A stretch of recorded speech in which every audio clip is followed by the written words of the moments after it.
Hello everybody, welcome back to the second and final day of the Harrisburg University StarCraft 2 tournament, hosted by me, Gemini. I'll be taking you through the amazing action that we have for the final day today. As you saw on the waiting screen, we had 3 whole best of 5s that we're going to be covering today. It's going to be first Cure versus Dark, and then Solar versus DRG, and then the finals between whoever ends up winning in those 2 matches. So it's hopefully going to be some excellent games coming in today. We do have actually not too much time to explain what's going on with everything, because we need to actually get the first match going very, very quickly to make sure that there's no scheduling issues with one of the other tournaments that is happening, of course, at the same exact time, because there's so much awesome StarCraft happening right now. So things are actually going super quickly, as the first game is actually going straight into it. So we're going to go over to that so we can take a look-see. Hopefully my screen is still working. Let me just double check. It is amazing. Bop bop. Holy moly, we're already in game. I've only been talking for like 2 minutes so far, and we're already in a series. It's insane. So we're in our first series already. Dark is on the bottom right, and we got Cure on the top left as well. Let me know if the mic and game sound levels are all good, by the way, as well, so that'd be nice. Actually, one moment. Let me quickly do something here.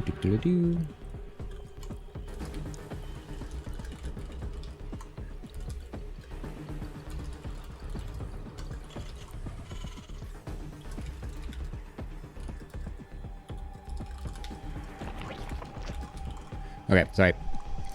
I had to tell Crank that the clean feed was different, because we are jumping into this Cure series very quickly here today, so yep. Sorry, 1 second.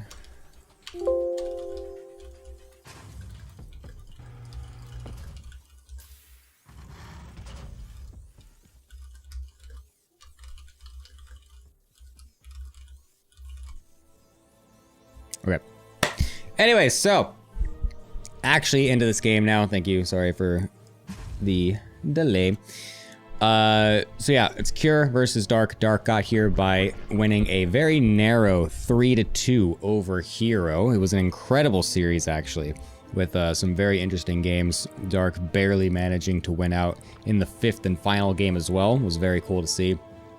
And then Cure got here by having an absolutely dominant performance over Trigger in the match prior. So both these players getting here in slightly different ways, but overall it doesn't really matter, because we've got them both here set at 0-0 at the beginning of our wonderful series here. A best of 5 for the ages. It's a double Rex Reaper opener out of Cure. The thing that has become oh so standard in the wonderful TVZ matchup. We'll see how Dark is going to handle it. We saw a couple iterations of this already yesterday when Maru was doing it versus DRG. We had a couple instances of Maru canceling the 3rd hatch with a forward bunker as well. Then we had an instance where he lost to a Ling counterattack because he was too greedy and didn't make any Marines before Reapers, or sorry, before Reactors. Which, if I'm not mistaken, is actually what Cure is doing right now. Cure is doing the exact same form of the build, except without the bunker. So, if Dark was going for that counterattack maneuver, the way that DRG was doing in the first series from yesterday, you might be finding some pretty decent damage right now, but not going to be going for that. We'll instead just stick back home with the Queens to try and get rid of the Reapers, but it's not exactly going to be a successful defense. There's a forced cancel will come down.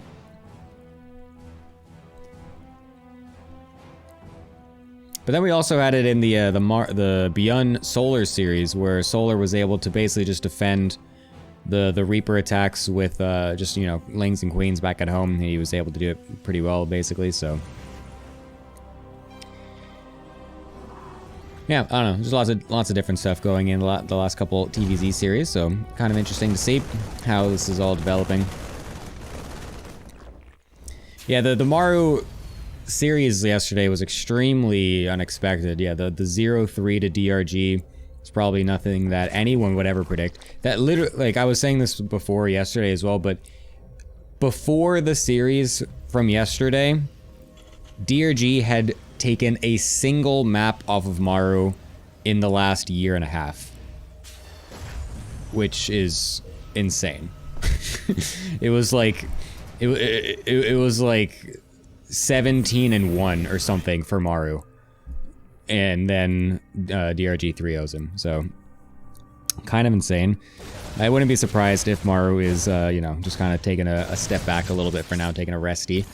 But still, a ridiculous result nonetheless. We have a Cyclone follow-up to this initial push coming here for the Cure. Sorry for the FPS drops, by the way. Mapu is doing the observing, and this one is a little bit... He needed to be doing some alt-tabbing when we were setting this up. So this match is a little bit on a delay, just because we had to make sure that Cure can finish this match before he's got his WTL match later. So we just wanted to make sure this gets started ASAP. So this one for now is... We're peeking backward in time right now, as that's what's going on here. So unfortunately, Mapu can't hear me and I can't talk to him right now.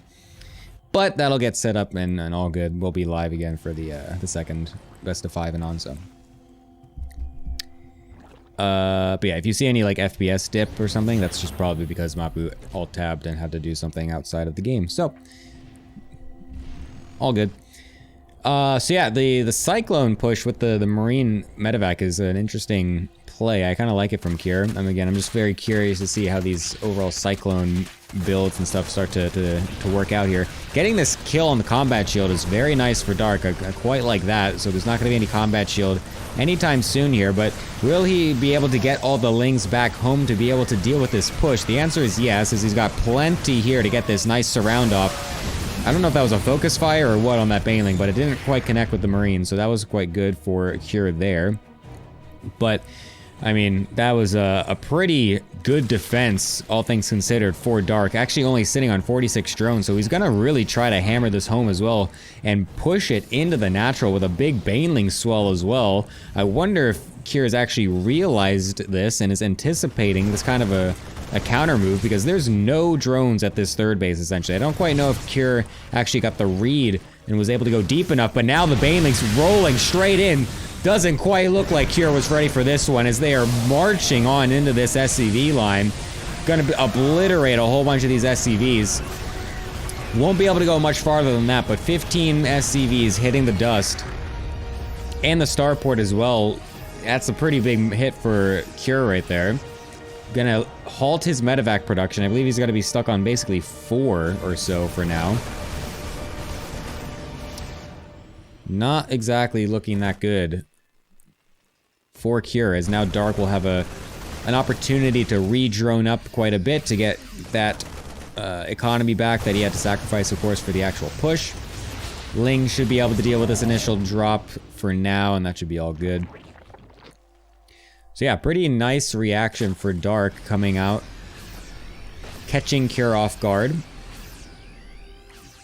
We'll see where he wants to take this going on later into this mid-game here, and curious how Cure is going to find a way to stabilize, because that third base, that's pretty much, I think it's just got a couple mules mining, and that's about it. So his economy is definitely going to be hurt just a little bit. For now, he is still kind of even up with that. I guess those mules are kind of just proving their worth.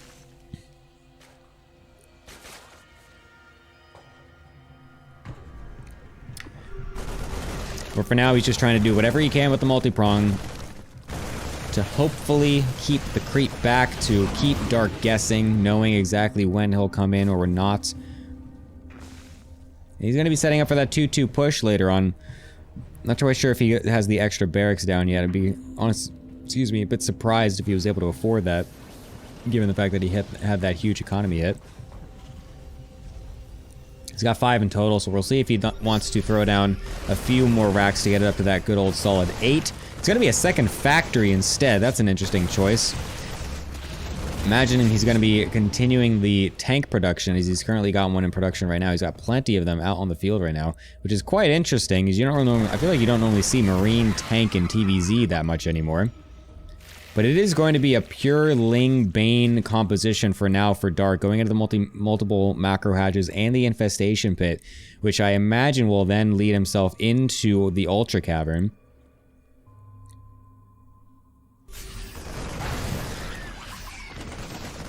Oh, it's going to be the Drilling Claw upgrade as well, so it looks like we'll be getting a Widow Mine switch here for Cure.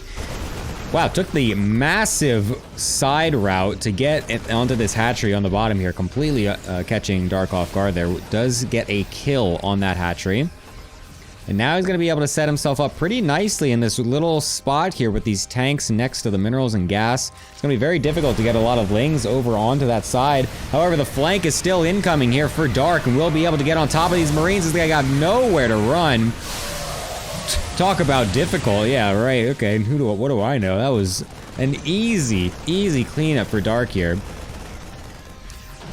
We'll, of course, just have to relocate some of his Lings to help deal with this counter pressure, or the drop, I should say, but that should not be too much of a problem. The other drop going up on the top side should also get dealt with pretty simply here, as the Lings are quite speedy.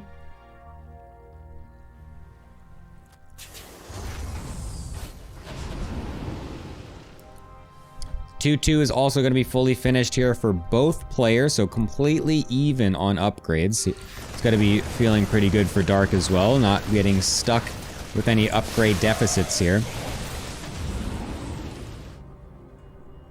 We have the extra barracks coming in for Cure as well. Not going to be switching into that Ghost Academy or anything, just going to be pumping out a lot of Widow Mines and a lot of Marines. Oh, nice Banelings up on those Widow Mines. That was very nice. But yeah, we're going to be going into a Hydra Den and Lurkers. Wait, what? What? That's weird, right? I'm not tripping. Like, this is not me just being a Protoss player, right? Like, that doesn't sound right. We sat on Ling Bane the whole game to then go into Hive for Vipers and then a Hydra Den. Why didn't we get the Hydra Den earlier? We don't have any missile upgrades. We have 2-2. We're getting Adrenal and I'm confused. Whatever. Anyways, oh my god, the Widow Mine shots are insane. Good lord. That was almost 30 kills in total between those two Widow Mines. Well, I mean, I guess Dark is just gonna slowly go into Hydras after having 0 upgrades for them whatsoever.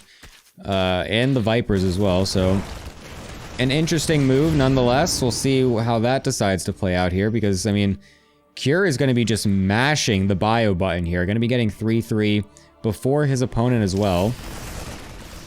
The Widow Mine production is not as heavy as it was once before. The Widow Mines, I don't even know if they got shot off right there, but the Baneling splash seems like it was enough with the reinforcing Lings as well.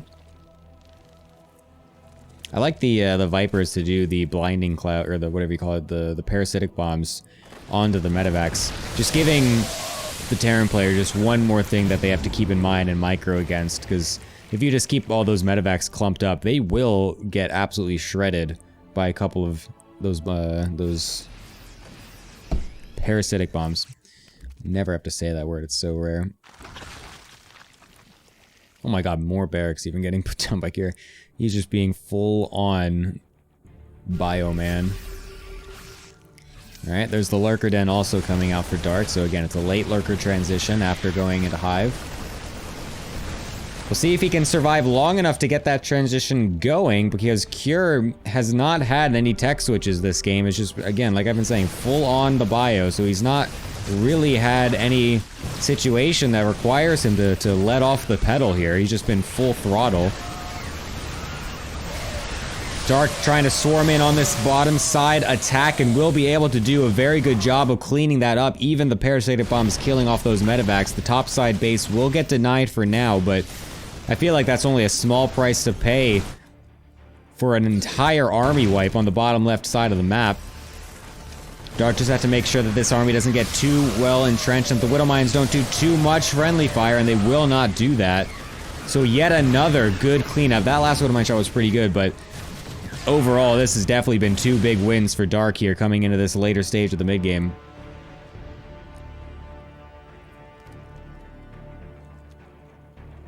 The Lurker transition is also going to be coming in very soon here, and without enough ghosts, actually 0 ghosts to say, to be correct, there's going to be a lot of pressure on Cure now to end this game before the Lurker count gets too ridiculous.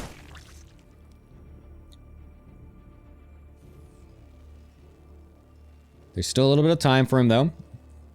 We're still sitting on lots of Ling Bane coming out of Dark here.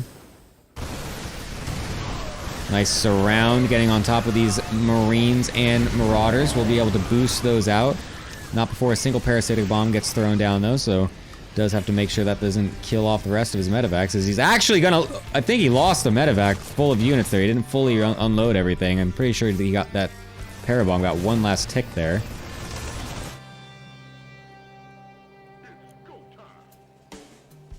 Eight Lurkers about to finish up. This is getting very scary for Cure just now, as the Banelings will come strolling on in, finding a PF, killing it off.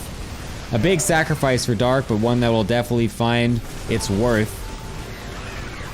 Knocking Cure back down to 3 bases for now. That 5th base that just landed is now going to become the 4th base.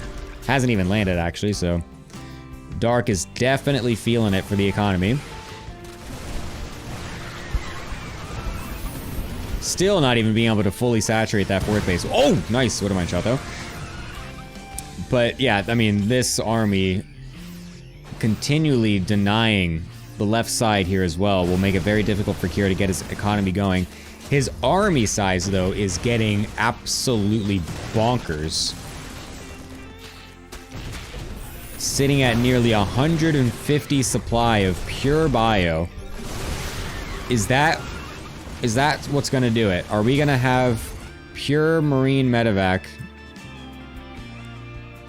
with some Widow Mines to defend against an insane amount of Lurkers, which are now gonna get Nidused into Cure's main base, and he's not quite paying attention. The wraparound actually doesn't quite fully trap those units. I was expecting that to have a bunch of Banelings start to roll in there, but thankfully Cure was able to deny the full surround from the Lings there and keep the Banelings at bay. Thankfully, Cure is also paying attention. We'll be able to find these Nidus Worms to prevent the Lurkers from getting too deep into his production, but the Banelings continue to try and get whatever trades they can over on the left side. We'll be able to do just a little bit of that. Lurkers in a very dangerous position here, barely, oh my god, escaping the claws of death right there, but on the left side, there's still some burrowed. We'll be able to deal with this bio army quite easily. Oh my god, the burrow Lings right there was very strange. I'm almost wondering if... Actually, I have no idea what that was.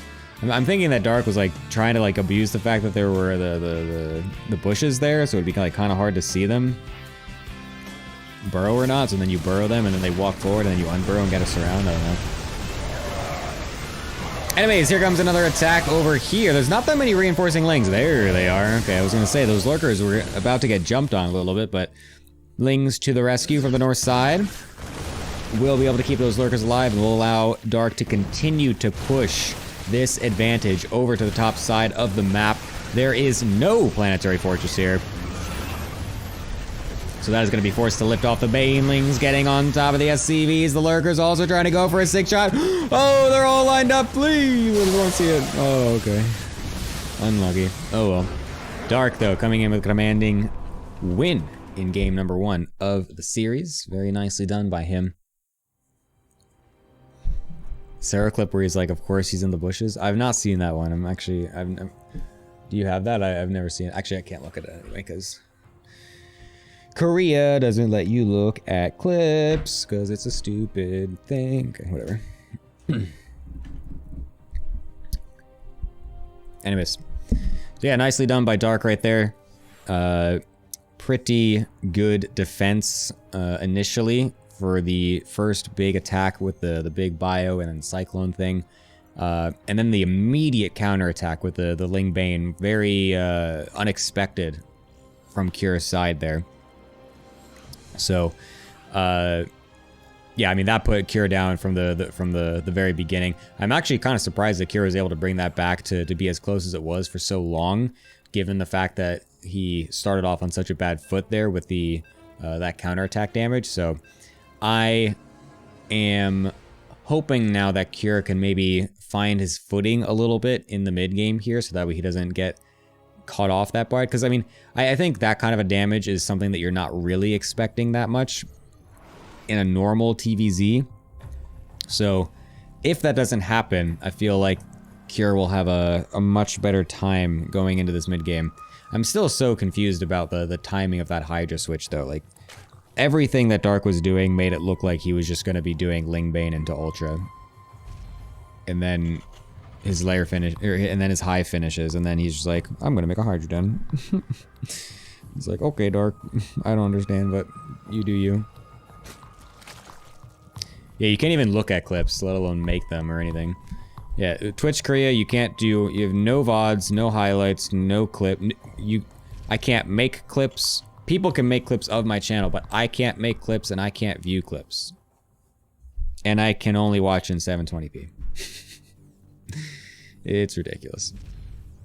You know what else is ridiculous? Kira's strategy right now. He's going for a 2x. Actually a 3.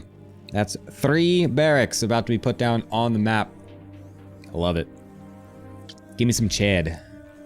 Give me some spiciness. That's what I like to see. The Overlord though. Uh-oh.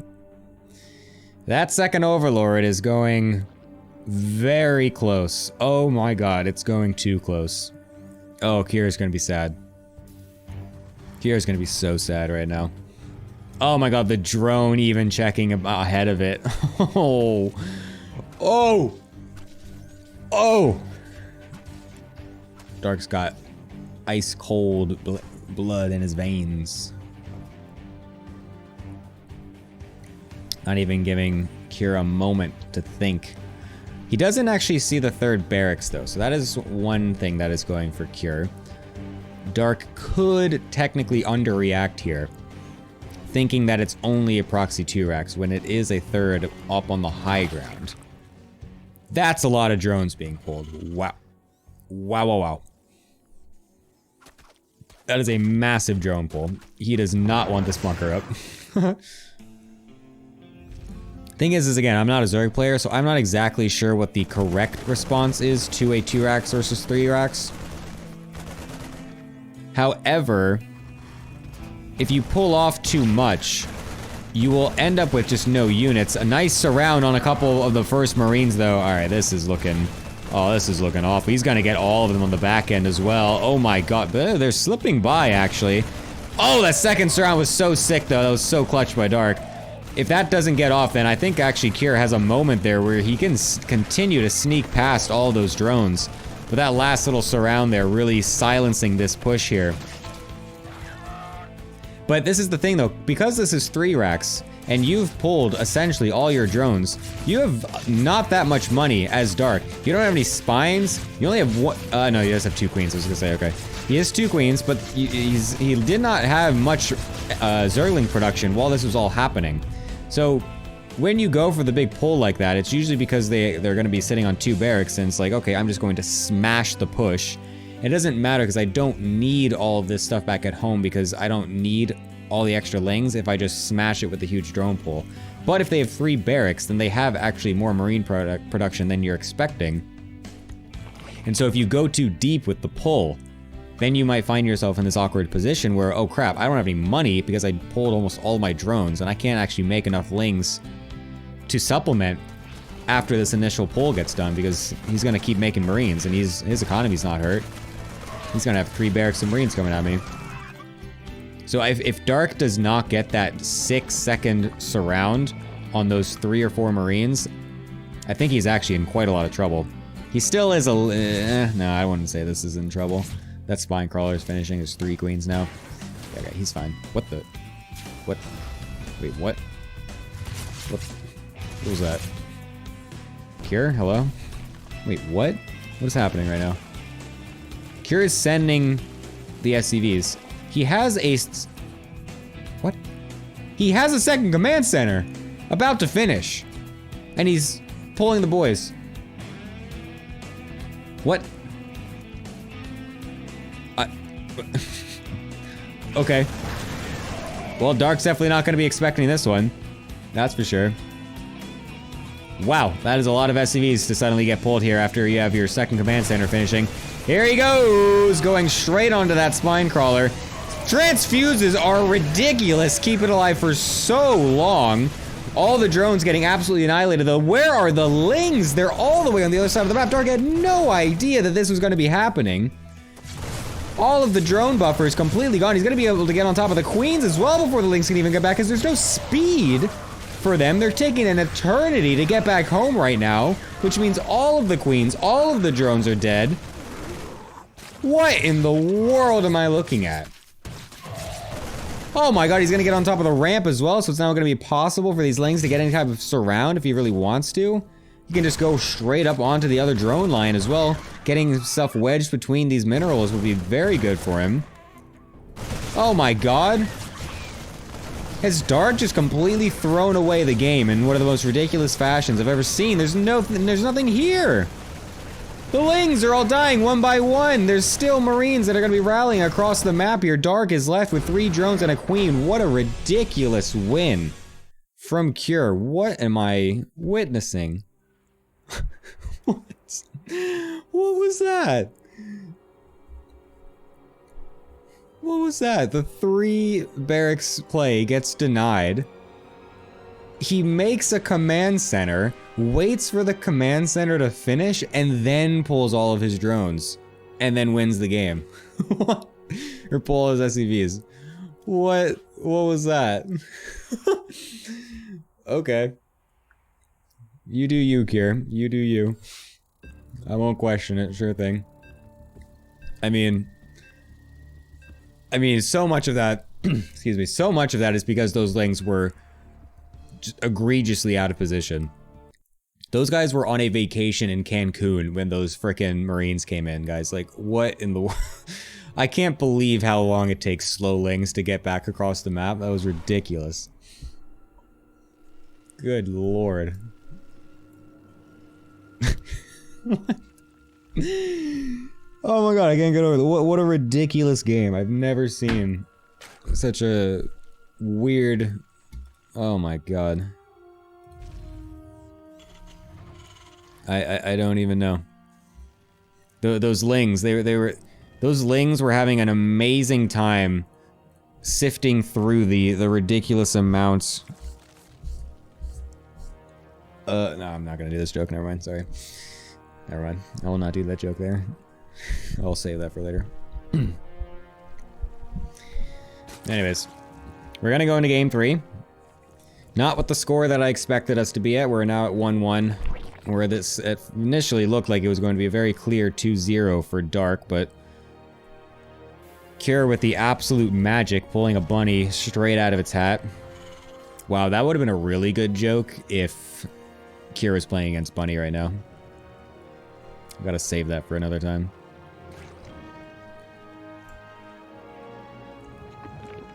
It's going to be the Double Rex Reaper yet again, just like game number 1. I wonder if Kira's ever going to go for the 3 racks the way that Byun was doing yesterday versus Solar. He doesn't really hit me as the guy that would go for that, to be honest. So I don't quite expect it at all in this series, but, you know, it could be a nice shakeup. Byun was doing very well with it yesterday, so it's definitely a strategy that can really catch the Zerg off guard if they're just not prepared, and of course if your Reaper Micro is extremely good, just like Byun's is. But Cure, not exactly the one known for his flashy Reaper Micro. Obviously, the more general textbook solid, just macro mechanical beast of a Terran player is him. So it'll just be the 2 Rax Reaper as they are starting to get on over to the other side of the map. We'll see if we can get a drone or 2. That would be incredible if we are able to get one of those as Cure.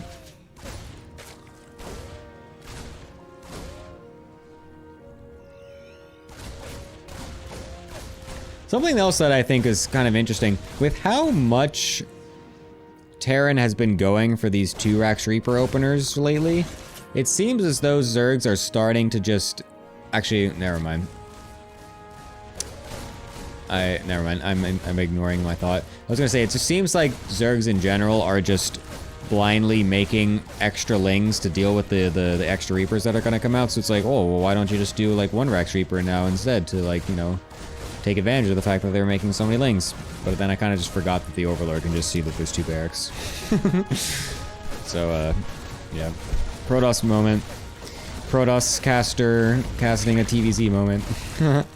Whatever. Reaper! Oh, nice. Reaper! Oh, nice. Dancing with death right there. Barracks having a fun jumperoo there.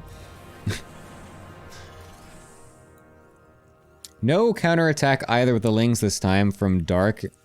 Cure is going for the greedier version of not getting any Marines before the tech labs and reactors on the barracks. So, again, like we saw yesterday with Maro versus DRG, I mean, there is an opportunity, there is a potential to get a counterattack going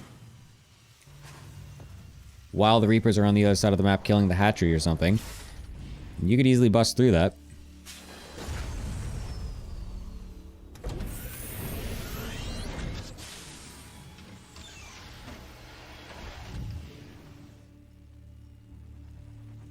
It's going to be a Hellion Liberator follow-up for Cure. Now that is interesting. That is extremely interesting. We'll see what kind of damage this can get done. This will definitely be a bit of a switch up here. It's going to be continual Hellions as well, not like Hellion into Cyclone and then back to Hellions again or anything. So it will be the Reaper Hellion at the front, with a Liberator getting thrown off into the backside to try and get some drones in a mineral line or so.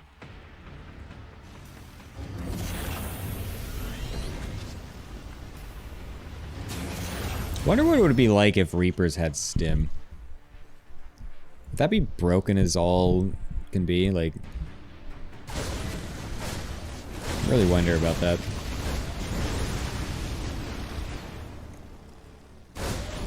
Alright, Ling's not really doing anything against this Reaper Hellion as to be expected.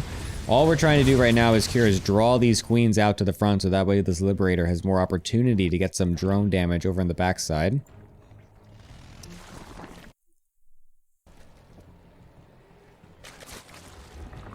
Reaper stim and auto healing beyond world title. Yeah, true.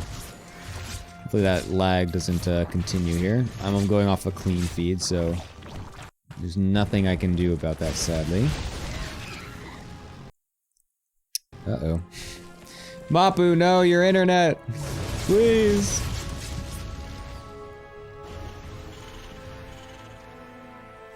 WBA going on back at home for Cure. So as of now, there's really not been much damage out of Cure. He's definitely going to need to find a little bit more here, and he's going to try to get that damage with an extra double Marine drop over on the right side, while the Reaper Hellion is going off to the left. The Liberator got dealt with pretty nicely over in the main base with the Spore and Queen combo. Marines drawing out a lot of the Ling Bane over on the right side. The Hellion Reaper not really taking advantage of that to go in just yet. A bit late on that as Cure. But we'll still at least get a couple creep tumors for his efforts.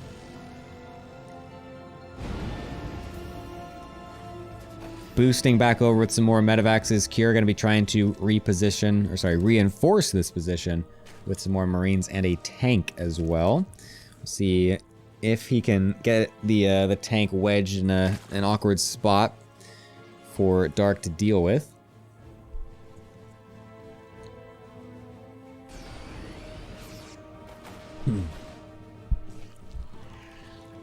Oh, wow, that is very interesting.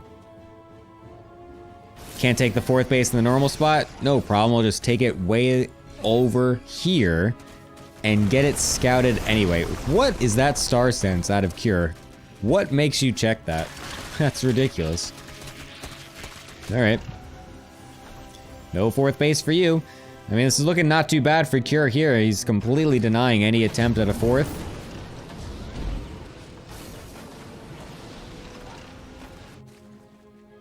Unfortunately, it doesn't seem like he quite realizes that Dark has actually tried going to the forward 4th base instead, so he's really just leaving his units over on the right side, doing not too much here. We'll now start to reposition those, as he probably has put 2 and 2 together that there's a 4th being taken at a different location at this point.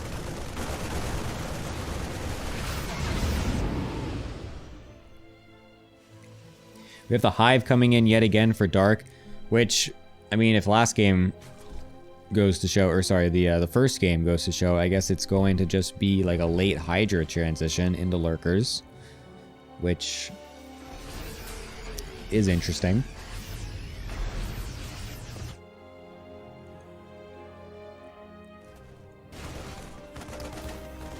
There's going to be more of that Widowmine-based play, obviously, out of Cure, given the fact that he sees such a Ling Bane heavy player. It's just so much more... just so much more common to go into the Widow Mines as a Terran player.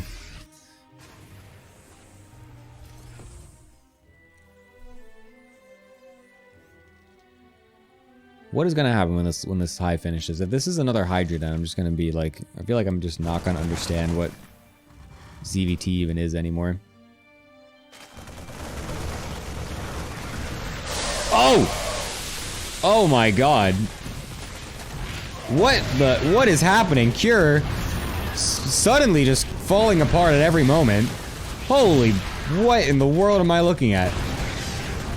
In the blink of an eye, Cure just loses 30 Marines and 30 SCVs on 2 opposite sides of the map, and while the other part of his army is just idling on the left side doing absolutely nothing. What is Cure doing? It's finally going up into this 4th base. We'll be able to get, something? Question mark? Oh my god, the Baneling's coming back in yet again at the 3rd base, killing off all the reinforcing Marines and Widow Mines over there. Good lord. Dark has just blown this game wide open. Oh my god, the Banelings as well burrowed underneath the Marines. Excellent bait by Dark. Whew. Dark, geez, styling on Cure out of absolute thin air. And this game looked like it was about to just be super even the whole time. And then just literally at the snap of a finger, Dark's just like, yeah, no, I'm just gonna win the game now. And it is gonna be that Ultra Tech transition, just like I was expecting the first game, so this looks a little bit more normal to me. I wonder if Dark, like, accidentally got the Hydrogen, let it or like didn't realize that it was what he did, and it finished, and he's like, oh well crap, I guess I gotta use this now. Because it really made no sense. Marines dying yet again. Cure, it looks just AFK. Like, so much damage getting done on the other side of the map here. What is suddenly happening to Cure right now? Oh my goodness. He's absolutely falling apart at the seams.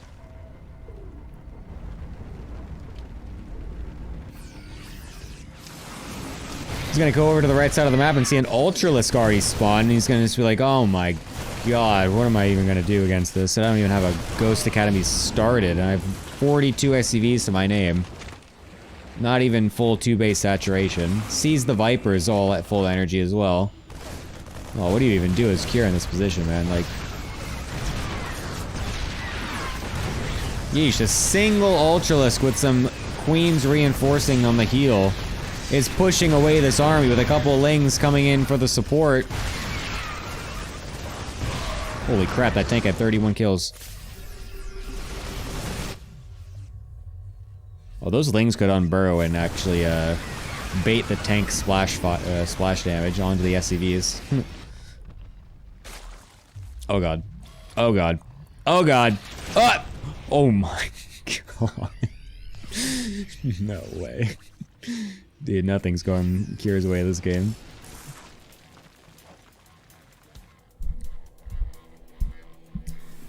Alright, so Kira's army is quite large. It's even with Darks, but the problem is that it's just bio. Oh my god, it's getting completely surrounded as well. The parasitic bombs on top of all the medevacs as well. There's no splits happening. All the medevacs evaporating from the air, and that's going to be that. Dark taking a 2-1 lead in this best of 5. I am blown away at some of these. I mean, last game it was ridiculous. It was just like the most late Cyclone pull, or SCV pull with the 3 racks to win it in the most unbelievable game ever. Then this game, it's looking completely even, and then out of nowhere, Dark just kills 30 Marines on the top side with Banelings, and then 30 SCVs with Lings and Banes on the bottom side, and just blows the whole game open. 2 ridiculous games back to back to be had here, so we'll see exactly what goes on for this potential final game here, as we're getting loaded into Alcyone, which I think is the coolest way to pronounce that map name. And we'll see if Cure can fight back after what was, to be frank, a rather abysmal attempt at a mid-game TVZ right there. It's absolutely collapsed underneath all of whatever Dark was serving up right there.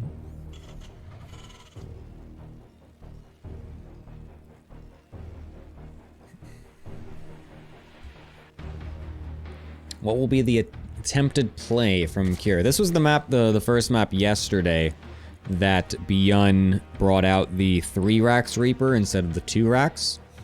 This map has a little bit more. What is that wall? Yeah, Mapu, I agree. What is that? It's a strange barracks placement.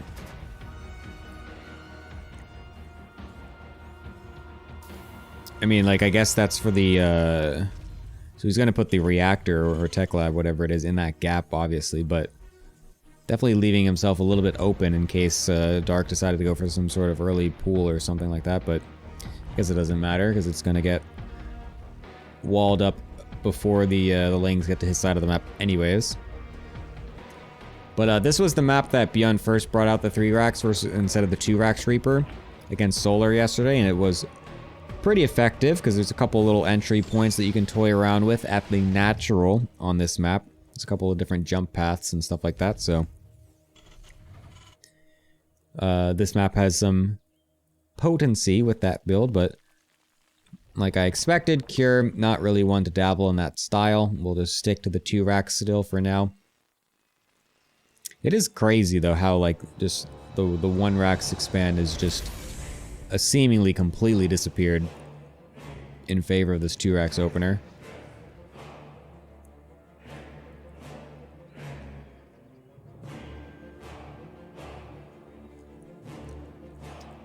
Can't even remember the last time I actually saw a 1 racks expand.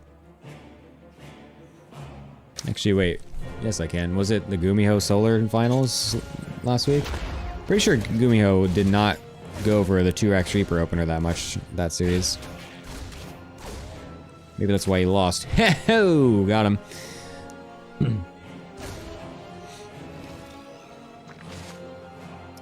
What damage can we get done here? Will we be able to get a 3rd cancel with the Reapers? We'll see. Obviously, Cure not going for that bunker play like Mara was. I thought that bunker play for Mara was kind of cute. It was interesting though, because it almost never actually got used. He just like always threw the bunker down to threaten to cancel the 3rd base. Then he canceled the 3rd base anyways with just the 4 Reapers, and then the Reapers never actually had to go in the bunkers. So it was kind of like just, I don't know, it was a weird wasted investment. Will be the cancel on the 3rd base.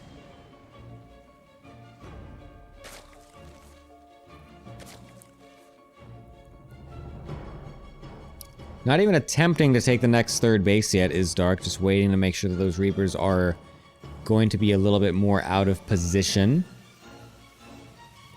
I wonder if Kira was thinking that there could be a gold base there, but it doesn't seem like he was going to check for that. Just bringing the Reapers all back home.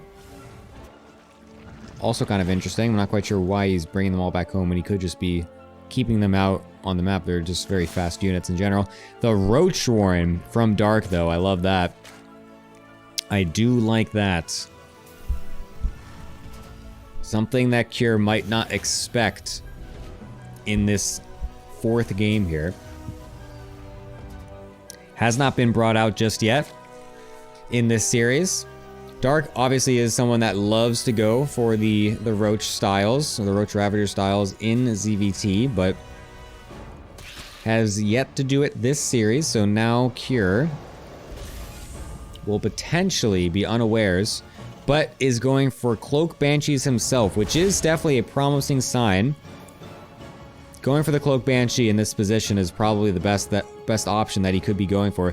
I don't know if this is him expecting Dark to go for this, or if this is just kind of luck, because he's done 3 different follow-ups to this 2-Rax opener in the 3 games that he's done it so far, and so this is just the next one in line.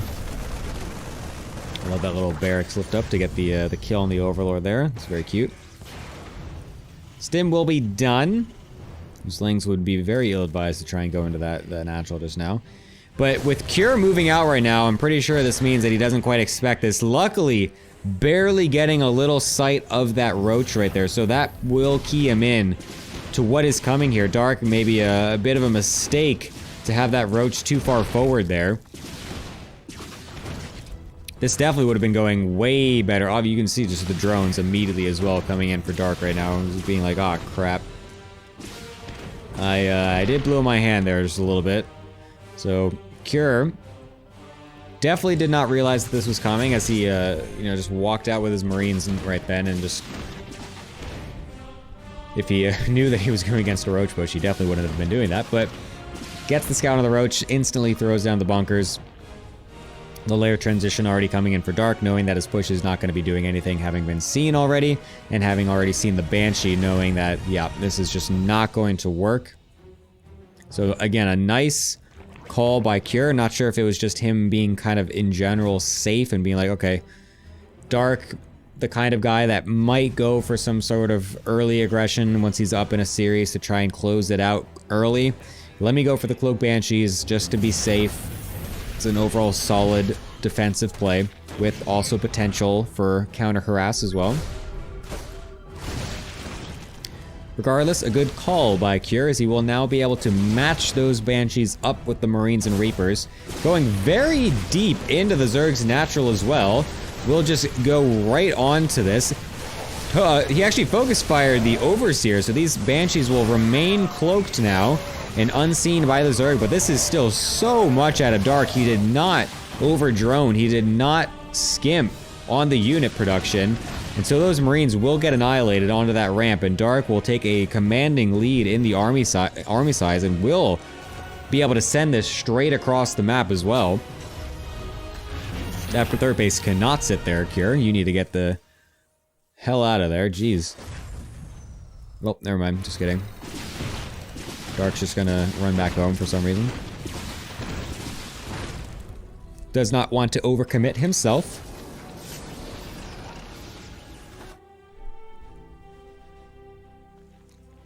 And so we will continue on.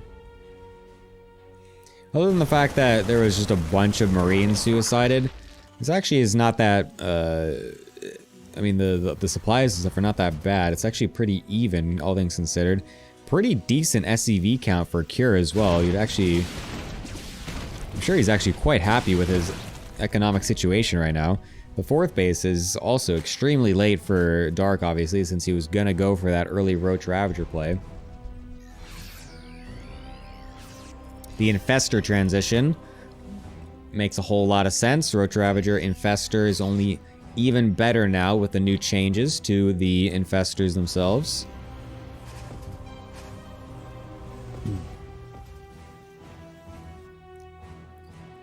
We'll be seeing if Dark can get any of those super sick fungal plays.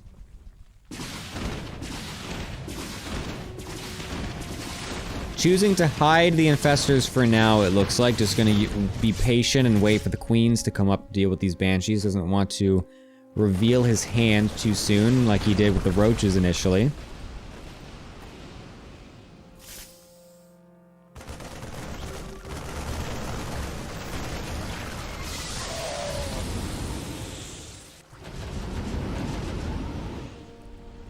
Oh my god, Kira, don't do that. Kira! Okay, thank god. Oh, jeez. Good lord. That would have been really bad. Dark is going straight into the lurkers as well, so we're going to be rounding out this composition. Oh, dude, imagine if we get some crazy fungal and lurker combos. That would be pretty sick. Dark revealing the infestor is going to try to keep this army at bay here. We'll be able to throw it away. But yeah, we're getting that juicy dark late game mix of units set up. We're getting the infestors, we're getting the lurkers, we're getting the vipers. Dark is absolutely one of the best at dealing with these late game mass spellcaster armies. He's extremely good with them. And has showed plenty of very cool clutch plays with infestors and everything in the past. So he's going to be looking to do that again in this game here. Cure, on the other end, maxed out. Walking across the map, his +2 is about to finish. Getting a drop over in the natural to try and distract Dark as much as possible while this huge spread of Biotank is slowly getting closer and closer to this third base location. The lurkers are out though for Dark, so it's going to be a bit difficult for Cure to actually find an avenue up into these high ground positions, as it is a very entrenched location in general to deal with. Infestors need to be very, very careful. We're going to get the one fungal off to be very good, but unfortunately there's no follow-up to that, so Cure will be able to just run away from that, and we'll be able to get his tanks sieged up as well. Oh, Dark, I don't like that. That's a bit of an overstretch right there. I think Dark realizing it, that he got a bit out-positioned here. Cure kind of pulled the gun a little bit sooner than he expected on this rotation, and he was not able to match it. We'll have to concede that hatchery. Pulls over a few tanks, which is pretty nice. Pulls over quite a lot of tanks, actually. Cure almost running into a couple bios right there, but we'll be able to micro out of them. And Dark is suddenly falling in supply extremely rapidly, as the lurkers are not all here to help protect the army. Finally, they do join up. Oh my god, what? Something was down over here as well, and I think he even like killed a hatchery or something. What an incredible engagement, though, from Cure on that left side, getting the base, getting a whole bunch of units, and we'll just absolutely wipe it. Now Cure is finding himself in an excellent position to tie up this series and throw us into a Game 5. Lurker's getting caught out of position as well. Oh my god, Dark realizing he can't put up any more fight there.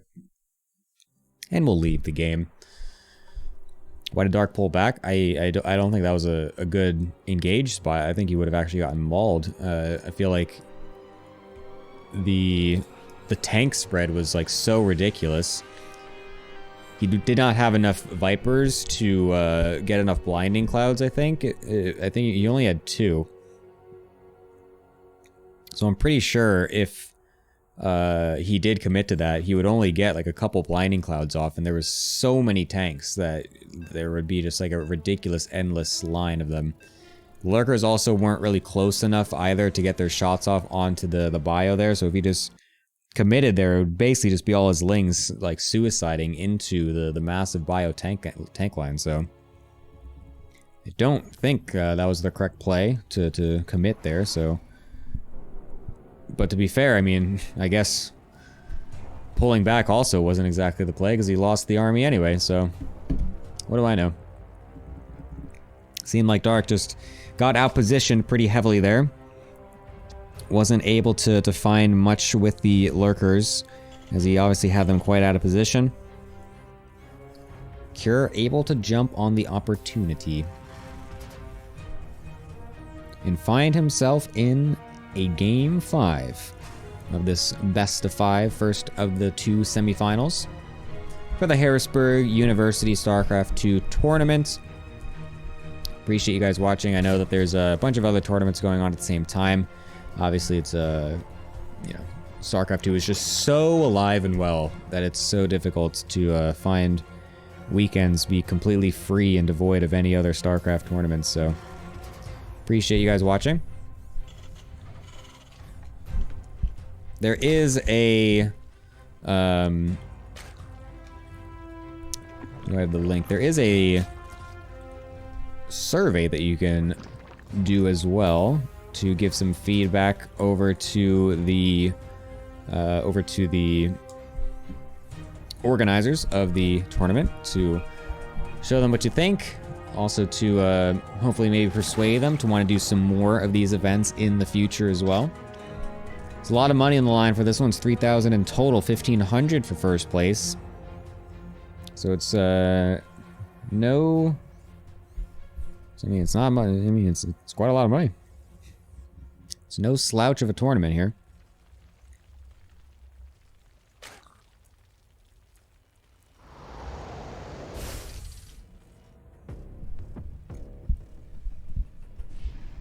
It would be nice if Cure can win this, to be honest. I'm not gonna lie. Just because that means we don't have a ZVZ finals. And to be fair though, Dark versus Solar would be pretty cool because then that's a rematch of the GSL semifinals from last week, so. To be fair, both series that we get in the finals... Well, actually, sorry. What am I talking about? Solar didn't actually win versus DRG yet. I'm just assuming that Solar's gonna win because I'm just like, well, DRG is not supposed to get too far in the finals, right? But he 3-0'd Maru, so anything is possible. Even though Solar's CVZ right now is insane. But regardless, anything that we get will be interesting. Oh my god, Dark. He's realizing it. Yes, this is the adaptation. This is the adaptation that DRG realized against Maru in the series yesterday. There's been no extra Marines coming out. This is also a spawn that favors the Zerg in this situation because the reactors spawn on the right side, making it much easier for the Lings to get on top of them and possibly kill them. The repair! Barely not enough. The SCVs thankfully will block the hole though and allow those 2 Marines to barely get out and barely kill them off. So the flank, or sorry, the counterattack, not as lethal as DRG versus Maru from yesterday. Killing off the reactor and a couple SCVs is nice, but that was a lot of Lings, and now these Reapers have much more free reign to get into the main base. Oh, so close to getting one of those with a couple of Lings surrounding them, though. Would have been very unfortunate for Cure. But now that we look at it, it's looking like Cure kind of taking a better situation in this early game here, denying the counterattack from doing too much damage. The double eBay follow-up after the third CC, incredible play here. Yet another different variation from the 2 racks opener.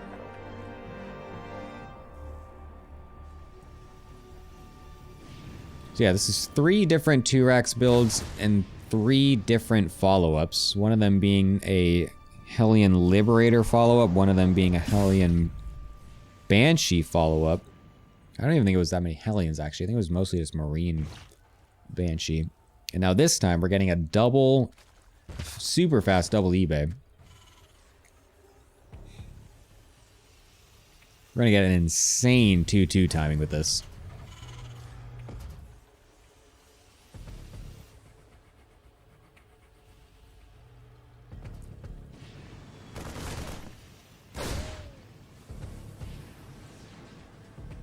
It's actually incredible how fast this double eBay is. These upgrades are gonna... These upgrades are halfway done, and there's not even an Evo chamber thrown down yet by Dark. He's getting his mainling nest, but not a single Evo just yet. There we go. There's the double Evo. As per a more normal time, but I mean, what are you gonna do against a double eBay that fast out of Kira? That's ridiculous.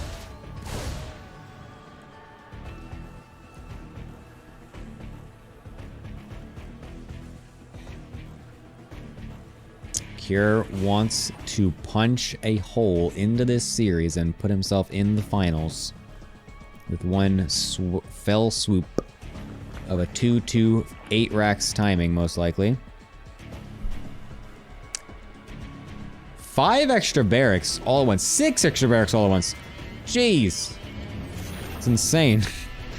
The amount of extra production all at one time is ridiculous. There's the 2, 4, 6, 8 barracks. Yeah. He is ramping this up super hard. He wants to end this series before the 13-minute mark.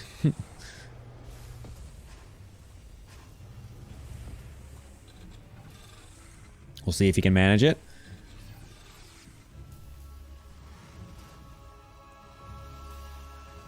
We've got the infestation pit coming in. We'll see. We do have the burrow play coming out as well, so that might mean that Dark is intending to go for some infestors with that as well, instead of purely being the necessary building to go into hive here.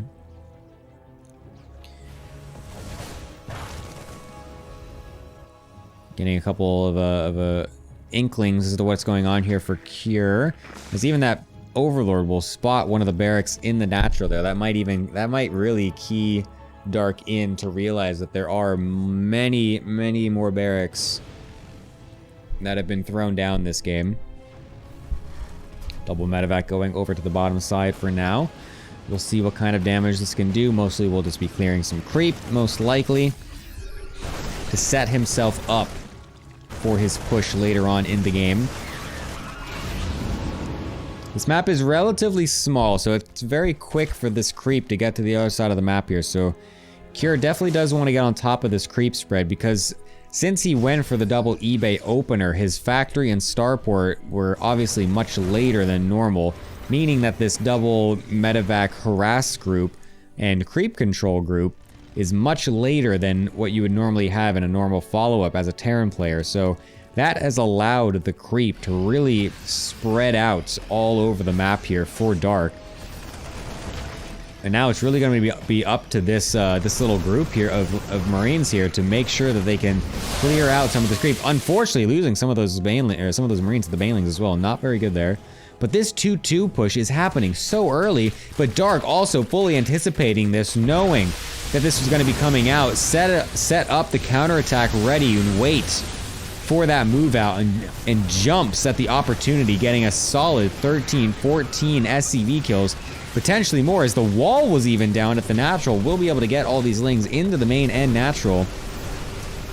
But Cure on the other end has a massive army and is going to be trying to go straight down the gut of Dark here. All those lings did burrow back in the main and natural as well, so those could still come back and bite Cure in the butt. As the Ling Banes swell for Dark is very threatening here. There's not that much here for Cure anymore. The rest of his reinforcements have yet to join, and Cure realizes this, as Dark's immaculate defense will put him forward into the finals of the Harrisburg University StarCraft 2 tournament, which means that we have ourselves a ZVZ semifinals and then a ZVZ finals that'll be coming up after that as well. So 2 more ZVZs coming your way. So yeah, very nicely done by Dark there to keep the series in his grasp, even after dropping a few in the middle there after taking a good lead. So we will be we'll be going into the next series of Solar versus Dark in just a little bit. We're gonna throw up a quick couple-minute break while that's happening, though, so stay tuned. We'll have more StarCraft after this beautiful commercial break.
Okie dokie, hello back. We are here.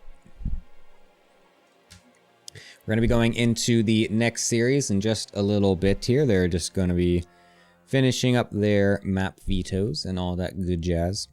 And then we'll be right on into it. So yeah, it's going to be Solar versus DRG as our second semifinals, first ZVZ to be had.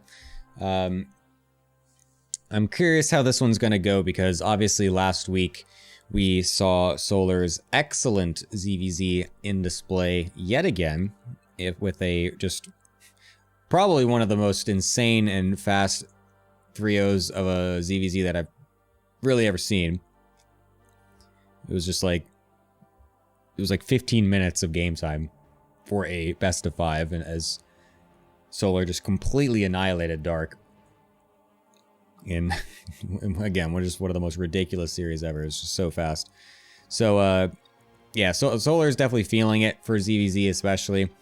He's obviously one of the only ones that has been consistently taking out Serral as well in ZVZ, something that is extremely difficult to do, I should say.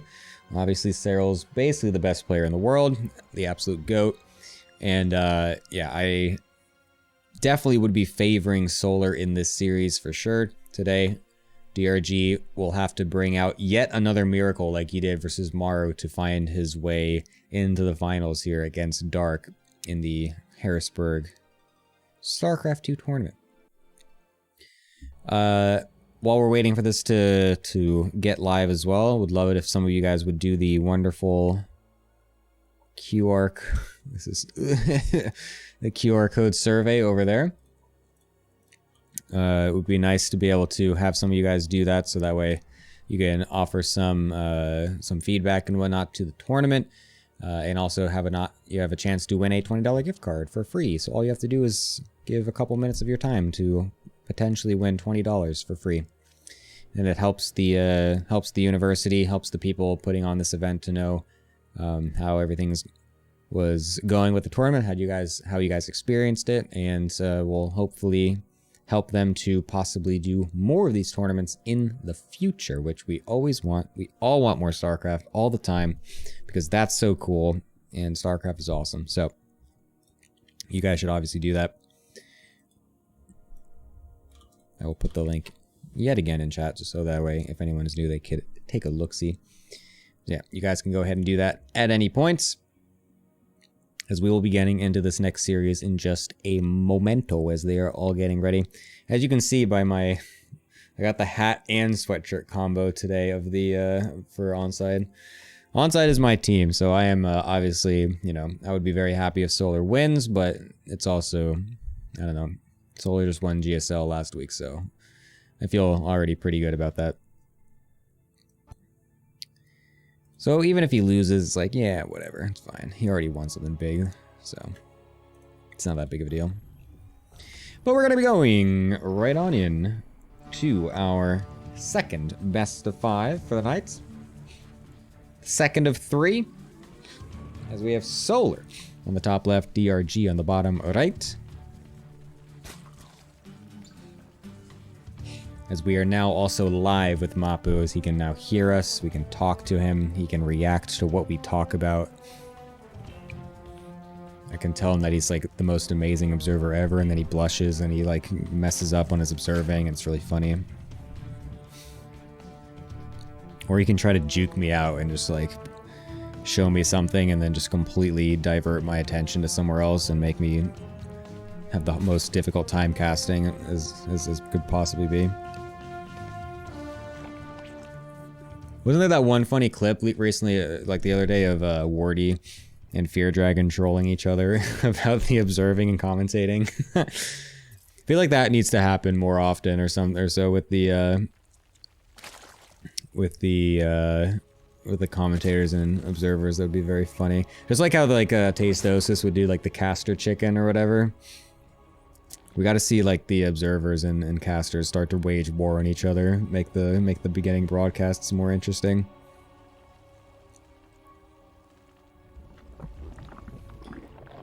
All right, it's ZVZ. It's a mirror matchup. I'm a Protoss player, so I don't know all these super crazy intricacies of how these ZVZ openers always work out here, but this is going to be identical builds for both of them coming out here, so nothing crazy, nothing ridiculous. Solar is definitely not one to shy away from the early game Shed, as he absolutely loves doing some 12-pool drone pulls. But it will not be this game, deciding to just take it pretty normally for now. Could potentially throw down a Baneling Nest at some point as well to do some sort of early Ling Bane pressure onto a potential third base or whatnot for DRG. Or he could just go ahead and take a third base quickly of his own. Both are totally fine, as his will just be a little bit faster than DRG's, so for now, both players are just kind of sticking to playing pretty passive openers. We might see a Roach Warren soon. Ooh, never mind. There's the Baneling Nest. Alright, both players are doing it. It's the safety Baneling Nest. I really wish they would just go attack with them, though. The early Ling Bane wars in ZVZ are definitely the most entertaining aspect of the matchup. It's extremely exciting. I love not knowing when someone's going to throw the game or just actually win it with one ridiculous Baneling connection, possibly ending everything. Holy moly, those Ling speed timings are literally identical. Look at that. Oh my god. Usually they're off by at least like, you know, 0.1 or 0.2 seconds or something, but those were literally started at the exact same time. Talk about mirrored openers right now, jeez.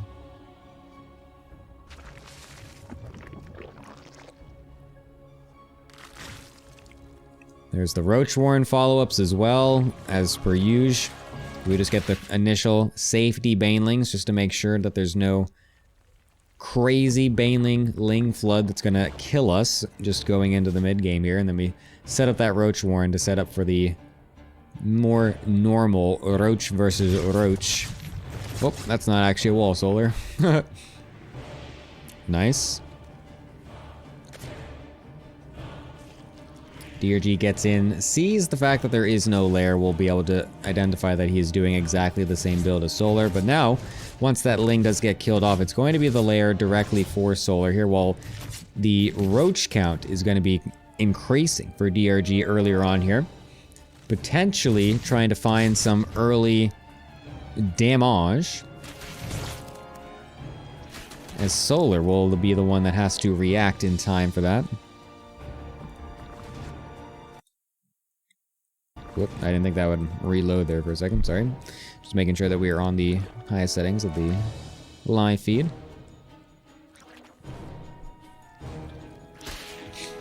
Alright, Solar. 52 drones, 55 drones. Was not expecting this huge Roach swell coming out for DRG this early. Will he be able to hang on to this? DRG not getting a lair, not getting extra drones, staying at only 40 drones himself. Will be going in, gets a couple Banelings for free right at the start, which is pretty nice. Kills off some of Solar's Banelings with his own as well, and the others will be able to get off on top of all of those Roaches. This is looking like a pretty decent start to the fight by DRG right here, as he gets on top of all the other rallying Roaches and the Queens as well. Solar forced to pull off drones from the mineral line to be able to defend against this. A Spore Crawler getting placed down by, oh, Solar's from the third base. I thought that was being made by DRG for a second. That would have been absolutely ridiculous. But Solar completely getting caught off guard by this attack. The drones not being able to survive. The Roaches are barely even coming out here. DRG, what has happened to you, boy? You are just destroying everybody in this tournament out of absolutely nowhere. It's ridiculous. GG, DRG, finding his game 1 victory. He has not dropped a map this entire tournament. What did he? He was a 2-0 versus, who was his first opponent? It was a 2-0 versus, Hey, he had to play Cyan first, which also isn't even that, you know, that's not that easy of an opponent. Cyan is pretty decent. He went 2-0 versus Cyan, then he went 3-0 versus Maro, and now he's up 1-0 versus Solar in the semis. It's like the best DRG we've seen in years. It's ridiculous.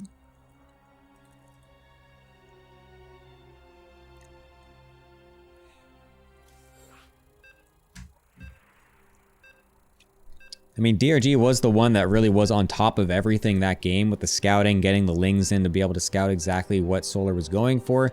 Solar, on the other hand, didn't really seem like he was trying to get the same amount of information.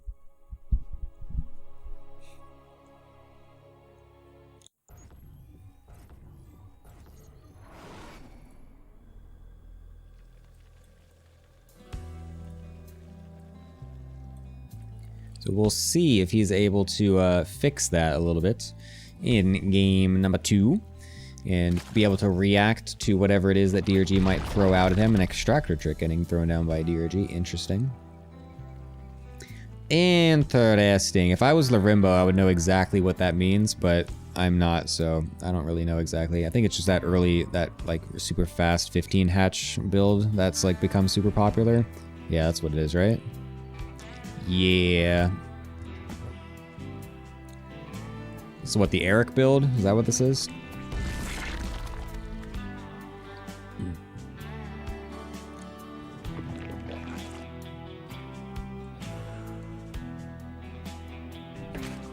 Alright.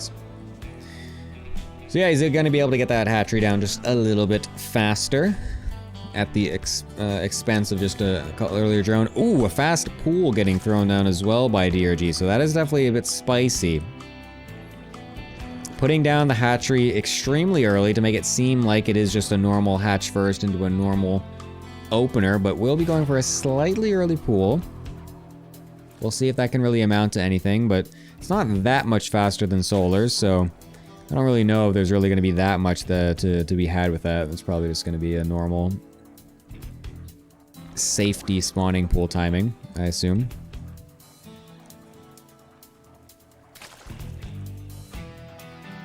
Yeah, we're gonna have to see if Solar can adapt to whatever DRG is gonna be trying to throw out this series, because DRG has shown that he is not someone that wants to necessarily always play super standard. Keep bringing it up, but that one just counterattack game versus Maru yesterday was just, I don't know, it was just so out of nowhere and just completely blew Maru out of the water. And then this game, this series, the last game, also with DRG coming out with just a very swift little roach build that was not scouted properly by Solar, so Solar's really going to need to be the one that's a bit more on top of his scouting to make sure that DRG is not going for any more cheeky business. Because Solar, again, is someone that should be favored in this series. But yet again, Maru also was yesterday, and so we all know how that went.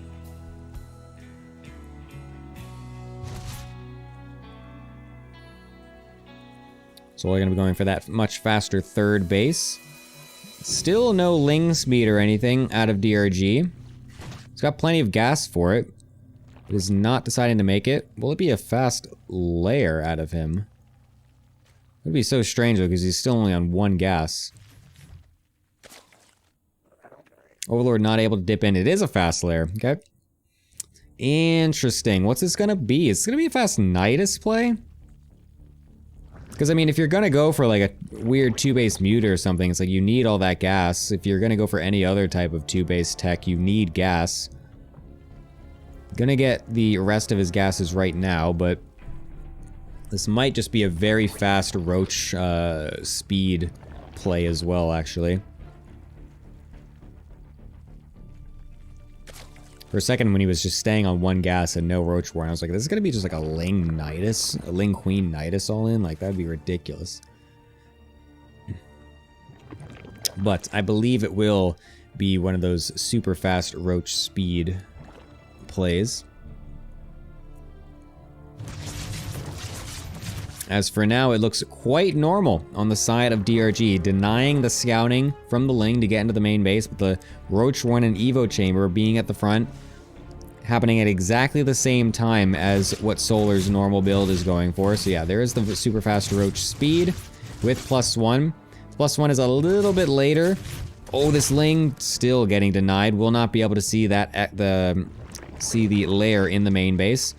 Also, with that lair, will allow the overlords to start putting this creep down as well. So DRG making great use of that by putting some tumors down even in the middle of the map. I feel like this is like such an old school tactic that we've seen from years past. I feel like TLO was like one of the first ones to really do these kinds of tricky things where you put the creep tumors forward with the help of the overlords. The way we used to do it way back was you would put a hatchery and cancel it, and then there's still that one little hex of creep that spawns when you cancel a creep or cancel a hatchery, and then you can put a creep tumor down, and then you're actually spreading creep just in the opponent's face. It's obviously a very niche tactic that almost never really sees the light of day because it's extremely difficult to actually make work, but this is the more, I wouldn't say standard, but just the one that would make sense and work more. It's easier to pull this one off. But will also aid DRG to get his roaches across the map much faster. Going for tunneling claws as well. Very interesting. I like that play. Very much like that. We'll try to be splitting up the roaches, getting them burrowed underneath the armies, getting past into the mineral lines perhaps as well to really destroy the economy of Solar, as obviously he will have been quite ahead in that regard given the fact that he had a much faster third base. Nice scout by DRG to find that spire as well, so he's gonna be much more pressured now to get something done with this huge roach count before that does come into play. We'll be going instantly into that Hydra Den behind it.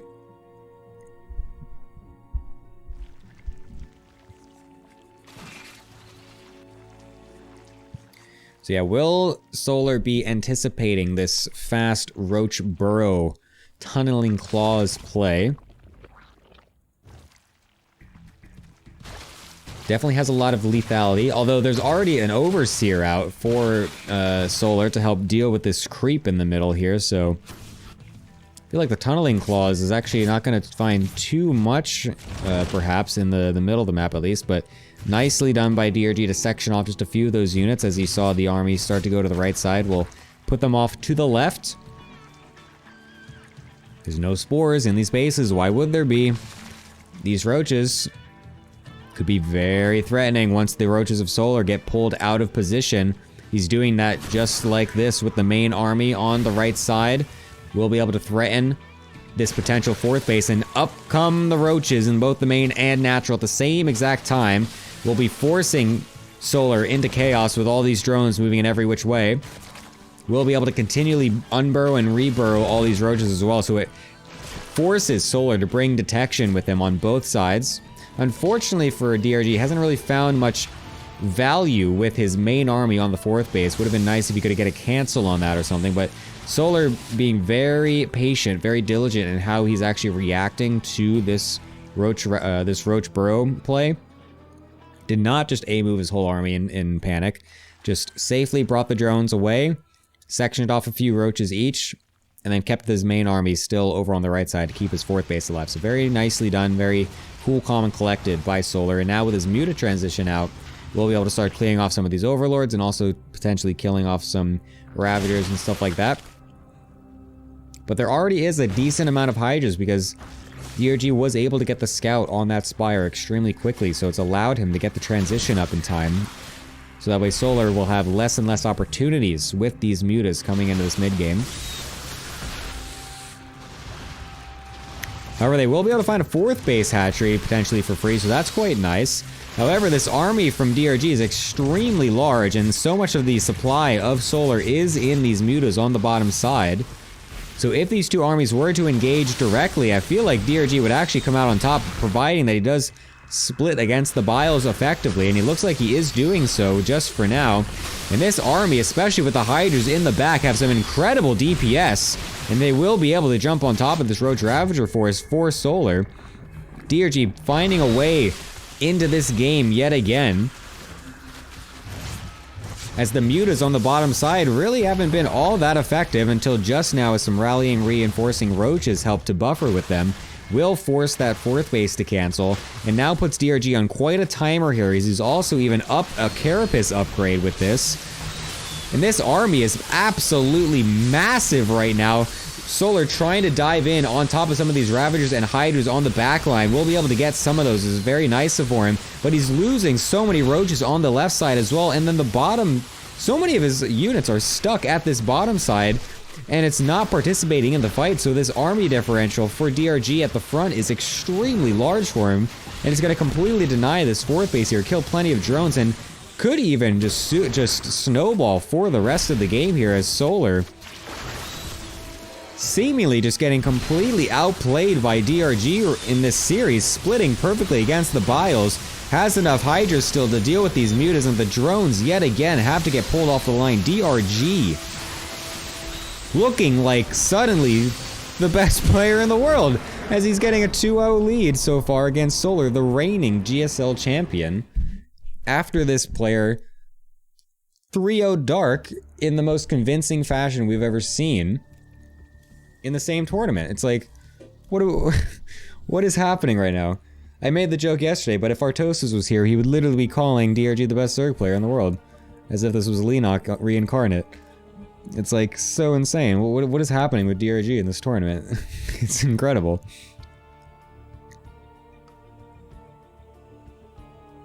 Now you feel less bad about Maru losing? Yeah, I mean, for real, like, DRG is just unlocked, unleashed for this tournament. Never would I have expected. I'll be honest, when I was looking at the bracket leading up to this weekend, because obviously me being Mr. Protoss guy, I wanted to have as many Protoss games as possible. And I was like, I was like, there's a world where Cyan beats DRG. And I was like, yeah, that could possibly happen. And I wouldn't be really surprised at all. But oh boy. Here we are in the semis, one map away from the finals, as DRG has yet to lose a single game against the likes of Maru, Solar, and then also Cyan in the beginning. What a run this would be for DRG if he's actually able to then also beat Dark in the finals. I mean, that would just be ridiculous. Completely unexpected as well.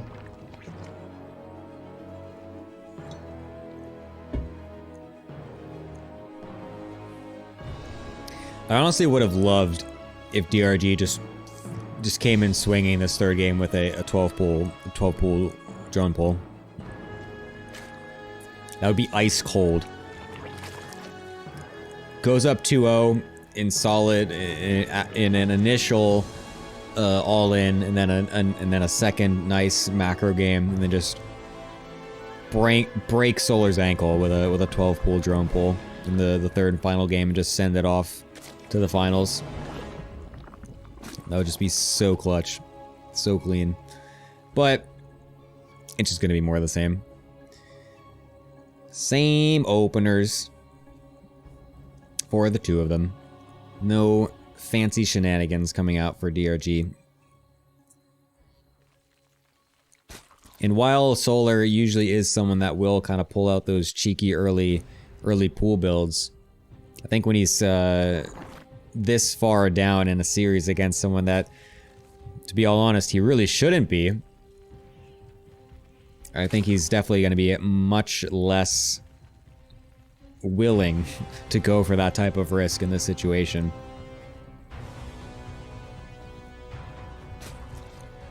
What are you showing me with this gas, Mapu? Those 2 left on gas for DRG. What was it for Solar? 2 as well? Oh, it's normal. It's the same stuff. Oh. Give me some crazy stuff. Give me some crazy shenanigans. This third base positioning is different for DRG though, so that is the most interesting thing to happen so far this game. We'll see if this has any tell on exactly what DRG wants to be doing, because sometimes when you go for this fast not fast, but just whenever you go for this forward base as a Zerg player in the triangle formation, sometimes it's because you want the rally to be much quicker, and so you'll be doing some sort of early aggression with it. And then the reinforcing rally will actually get to the other side of the map better. And you have the opportunity to spread creep from that location across faster, so that way then they also get the speed boost from the creep for that much longer as well. So that could be something that we see here for DRG with that positioning, as it is definitely closer to the normal third location of Solar. So we'll see if that does come into play here, as he is starting to morph just one safety Baneling, but he has no Ro4 coming down yet with this. But if he was going to be going for some sort of Ling Bane flood, like, we definitely would be seeing it come into play right now. But I mean, this Ro4 is pretty late for DRG. I'm not sure if he forgot it or if this is just a difference, if he's trying to be extra greedy with it, because yeah, I mean, it is much later. Solar, on the other hand, though, doesn't really seem like he wants to be doing any sort of early aggression, so this could be just some sort of tactical play out of DRG to try and cut some corners and whatnot. But I mean, when you look at things, it's not even like he's getting much of anything else in a different fashion, though, because his drone count is still lower than his opponent's. His third base was slightly later as well. The only thing, I guess, is that his Evo chamber is much faster, so that's going to give him a much faster +1. So that is definitely something. That is not something to throw out the window there, as a +1 upgrade in a mirror matchup is an extreme advantage. DRG is absolutely cooking. He has been in the kitchen all weekend.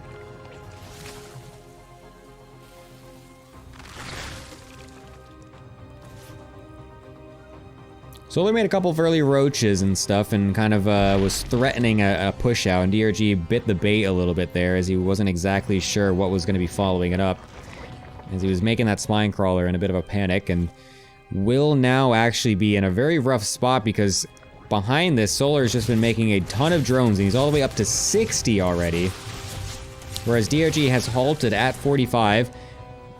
But that just might be his plan from the beginning anyways, because he is making a ton of Lings now to follow this up. And he's going to go for yet another ankle breaker against Solar here. Will it work yet again? It's a little bit different than game number 2. Game number 2's Roach attack was happening much earlier. This one, though, will be happening with 45 drones. Will have +1. And it's still hitting rather fast. There's plenty of Lings as well to help. Solar, yet again, looking a bit unprepared, as his only few Banelings actually do get a couple nice connections on the Lings on the second end, but the first few did get killed off by some of DRG's Banelings himself. But so many of the Roaches now able to get on top of the Roaches and Queens yet again for Solar, as he still seems unprepared for these ridiculous early attacks for DRG. This is going to be just the most insane situation, as DRG still has not lost a single freaking map in this game, in this tournament. What am I watching? This is just the next level of DRG that we are witnessing. 2-0 against Cyan, 3-0 against Maru, 3-0 against Solar, the reigning GSL champion, who just took down Dark 3-0 as well in the semis of that tournament. It's like, what's going on? What is happening right now? DRG is someone has burnt a fire in DRG's heart, and he's like, you know what? I know what I need to show up for. The Harrisburg StarCraft 2 Invitational. Well, not Invitational, but you know what I mean. Anyways, a ridiculous series, a 3-0, very quick and easy, done and dusted, as DRG finds himself yet again moving on when we did not expect it. And yeah, it's going to be going into the finals now of DRG versus Dark, something that not anyone would have really predicted to be the finals of this tournament leading into it, but here we are. I mean, that was a very quick series as well. We were very ahead of schedule at this point from that. So regardless, we're going to be going into just a short break to let the finals players get ready, and then we'll be getting into that finals. It's going to be another best of 5 between Dark and DRG, a ZVZ. We'll see what goes down after the break.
Welcome back, everybody. We're getting the finals underway for the Harrisburg University StarCraft 2 tournament. Hopefully going to be super sick and unexpected finals. At DRG finding his way into the finals here, not losing a single map yet in this tournament. No one ever would have predicted this. He's going to be going up against Dark, who is definitely no ZVC slouch, even though he did just get bopped 3-0 by Solar last week in the GSL semis, but I think that one was a little bit of a, you know, maybe not a fluke, but just, again, that was just a very strange series in general, so Dark is still very good at this matchup. This is not exactly something that is going to be easy for Dark. It does not get, or sorry, easy for DRG. It's not gotten any easier for him going into this tournament. It's only getting more and more difficult as we go on, so we'll see how he's able to do. Now in this situation, we've doubted him this entire time, so maybe that's just kind of what he needs. He needs a good amount of doubt to light a fire underneath him, and so we'll be going into the first game of this series on Site Delta to see who is going to win the first ever Harrisburg University StarCraft 2 tournament on the bottom. Sorry, top. Not now on the bottom. Oh, just kidding. At the top. At the bottom. Where is it? How much can I troll Mapu here? Alright, it's DRG on the bottom. And Dark, obviously, at the top left. We'll see how things shape up here. I mean, DRG definitely was bringing out a couple of weird, tricky builds against Solar. Not sure if Dark was watching that series or not, but it would probably have behooved him to have been watching that, so it would be nice for him to see that. But the builds, obviously, that DRG was throwing out were definitely something that could be scouted by Dark. It's not something that was like, you know, an impossible thing to put together as to what was going on here. I feel like Solar just was lacking on the actual scouting. I feel like he wasn't really getting that many lings across the map to check exactly what the roach timings were, how many roaches were out, if there was any drone cuts and stuff like that. So that's something that Dark could definitely throw out in this series, to throw out a couple more of those lings out on the map to make sure that he's fully aware of what exactly DRG is up to, because he's definitely throwing out some pretty tricky builds. But for now, it'll be just a totally standard for both players. Yet again, nothing different as of yet. But DRG still has the opportunity to go for some of those weird, cheeky drone cut roach all-ins that just seemingly come out of nowhere.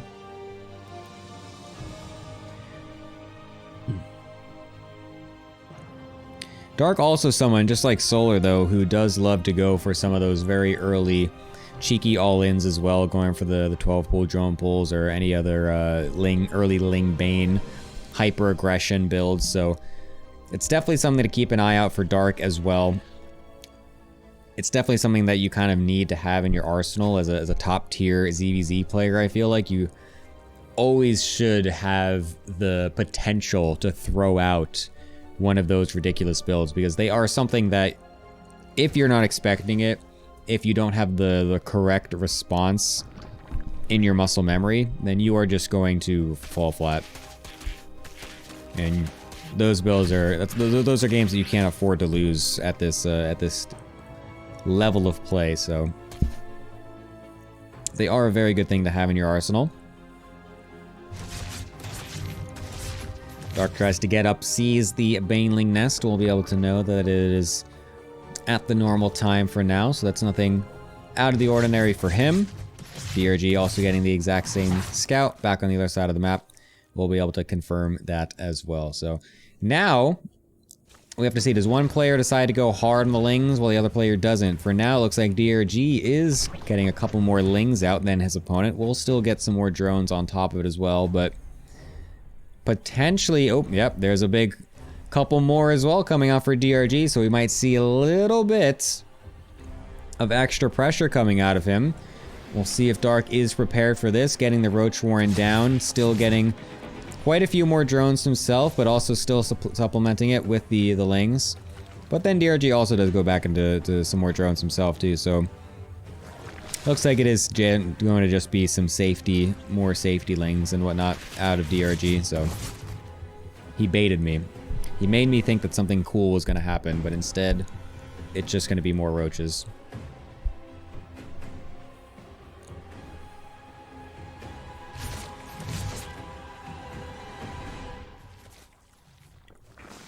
lair much faster for DRG this game. So once again, trying for something a little bit different though. So doesn't want to just stick to the normal flow of things. We'll be trying to get that lair out much faster to hopefully get some sort of early timing ahead of his opponents, whether that be with a fast upgrade lead or like an actual like attack upgrade lead, or a roach speed or a tunneling claws thing like we saw in the last series. Dark, on the other hand, did make a couple extra lings here, and we'll be trying to go for this third base pressure a little bit. Oh, one random ling coming out from the side to be able to complete that detonation on the Baneling. Will now free up Dark to get into this third base here and kill off potentially a few drones, but so far a pretty nice defense from DRG. We'll be able to hold this back. However, did kind of overmake it on the lings and roaches a little bit. Maybe not really sure exactly how many follow-up lings will be coming, but only a single drone getting lost in that engagement. Very nice defense by DRG. Will also go into that Spire as the fast transition with that quick lair. So this is looking very nice for DRG all of a sudden, as these lings also shouldn't really be able to do too much here, as we got some Banelings ready to defend if those lings were not quite enough. And then the Spire also coming down for Dark. So this is going to be an interesting situation, because now Dark, if he commits to the mutas without having the knowledge of his opponent also doing so, but just slightly faster, he can find himself in an extremely difficult hole to dig himself out of. Because that is a situation that you can absolutely just lose a snowball to very quickly. Dark trying to get in here to scout, finding the extra gas timings here at this third base. What was that? Was that a changeling? Did he just suicide bomb a changeling on top of a drone, or on top of a baneling? I didn't even know you could do that. Like that split second before the changeling actually finishes and morphs into the other race's unit, you can use to detonate onto a baneling? That's insane. You learn something new every day in a game that's 13 years old, almost 14. That's crazy. What a neat little interaction. I've never seen that before. Oh, a couple lings actually getting a few drones for free. That's nice. Wow. What a nice little move there by DRG. That was pretty cool. But here's the situation yet again. DRG is the one that gets the scout off, sees that there is the Spire transition coming out for Dark. Dark doesn't know about DRG's same Spire switch. That's happening even quicker. Will this end up having a large impact here? Will one of them get caught off guard by the mutas? Is the question. Does DRG show... I really think DRG should not be showing these mutas right now. I really think he should wait for Dark to show his hand first, and then make his move as to where he wants to go with the mutas. He could easily jump on top. I think that's exactly what DRG is doing as well. He's being very careful to dodge around some of this vision. Although I feel like Dark actually got a small glimpse of the mutas. Could easily jump on this one on the left. We'll be able to get that very nicely, so that's going to help him out in this engagement. 13-8 is the muta counts, but the Queen supporting on the bottom will definitely force DRG off for now. But the cards of each player have been shown at this point, and it will be a full committal to the mutas as well. Both players continuing to mass mutas with the upgrades as well. Alright, this will be interesting. No Roach versus Roach. Instead, it's going to be Muta versus Muta. Oh boy. I have not seen a Muta versus Muta game in quite a while. Oh, DRG trying to get the jump on some of these retreating mutas for Dark. Will not be able to quite get on top of them quick enough. Will settle for an Overlord. So, where did these lings come from? How do they get by the army of DRG here? That's strange. It's going to be quite nice for Dark, as he's going to be able to get a Queen for that. We'll be able to run up into the main base and continue to distract DRG for just a little bit here. As DRG's mutas are trying to find any amount of value on the other side of the map. We'll be able to find a couple of drones mining on the gases. That Spore Crawler is still very threatening, though. Doesn't want to dive too deep onto that, as they are extremely good against mutas. The +2 carapace coming in already for DRG with the air. It's going to be very good for him. Oh, nice. one-tapping a couple of these mutas. He has enough to one-shot them. Will be able to do just that. Continuing to maintain his muta lead with better drones and soon eventually to be better upgrades as well. Also getting a nice surround on the roaches out of nowhere with his lings and mutas together. We'll be able to just completely overwhelm this and also force everything on the ground with the queens to be out. And DRG continuing his ridiculous streak in this tournament, still yet to lose a map. Oh my, what are we watching right now, guys? What is happening? Bro, if DRG wins this tournament against Cyan, Maru, Solar, and Dark, is that just the most insane run of all time? Like, oh my goodness.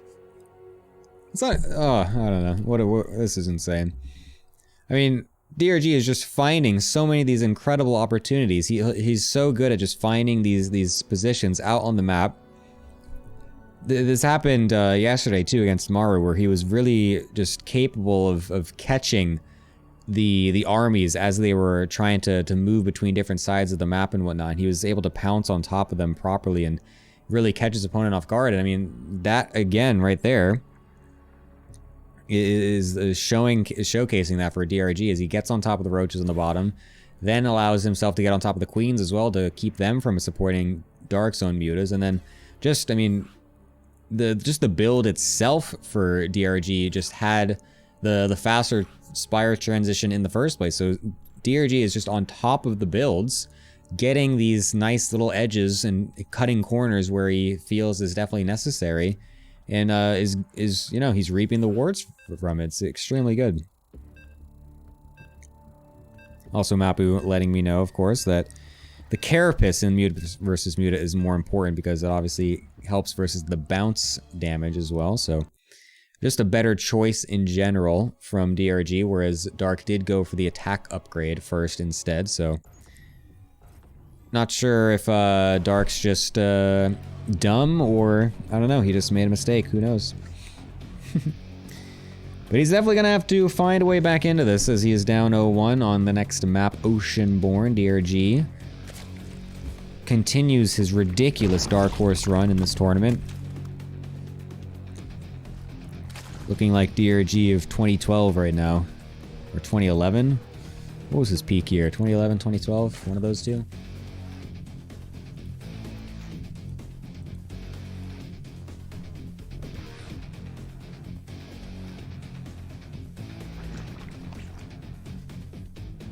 It's better versus ground? What does that mean? What, like the queens or whatever and hydras? Is that what you're talking about, Mapu?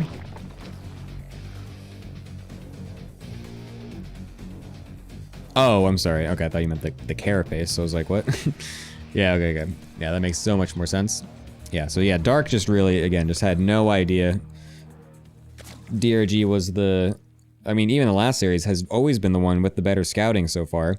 Always knowing what his opponent is up to and always keeping his plans a secret the entire time. Kept the roach attacks versus Solar completely hidden. Keeps the Spire completely hidden from Dark in this series. Doing very well. These doodads on these maps are extremely cool, I will say.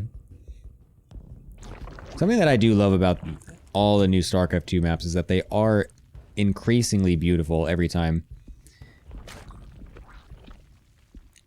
Every single map always looks absolutely gorgeous.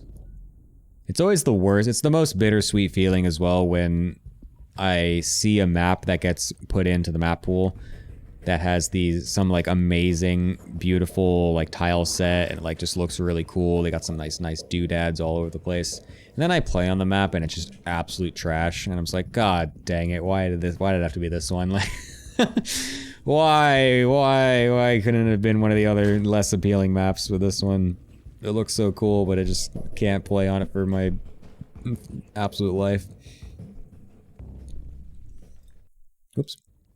Misclick, sorry. What? Oh my god, I'm ruining everything. There we go. We're back.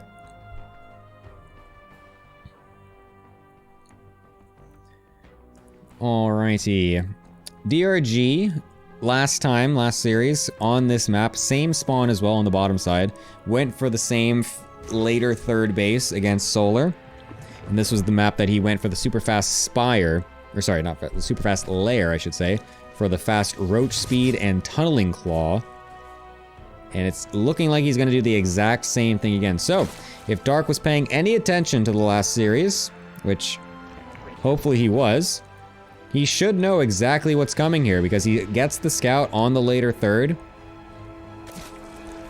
I mean, this is identical coming out of DRG right here. Same exact map, same exact strategy.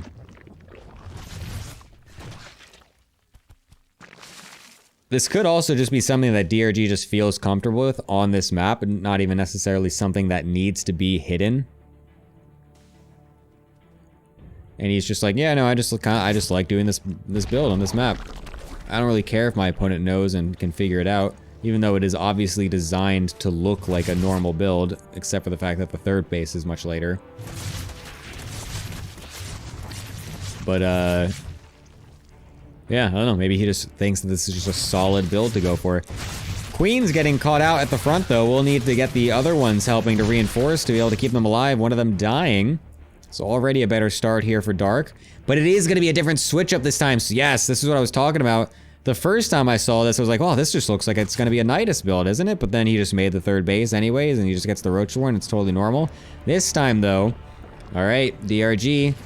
This is what I love about players that have these types of builds, is that they just use them to completely throw their opponents off guard. DRG knows that this is the same exact map that he did this build on last time. He knows that Dark was probably watching. He knows that Dark will probably have some sort of response against it. And so instead, he's going to go for a different build altogether, even though it looks the same. But at the same time, though, Dark is going to be able to get in, making way more lings than Solar did versus this build in the other series, and will be able to breach through the natural, killing off the queens, getting inside the main, scouting the Nidus Worm, but doesn't actually see the Nidus Worm itself pop up in the main base, so those roaches from DRG are gonna get over into the main base of Dark. Is this going to be enough, though? Because there's still a bunch of queens here for Dark, and he will have the faster rally with his reinforcements as well. This is not exactly looking like it's going to be a successful push here for DRG. Gonna need to get more of these roaches out ASAP into this main base. The drone's getting forced to pull off as well to help deal with this. We'll be able to kill all of those, but Dark has enough. DRG realizing that his plan, unfortunately, was not enough. And finally, after so many games, DRG will actually drop one in this tournament. He is a mortal after all. So yeah.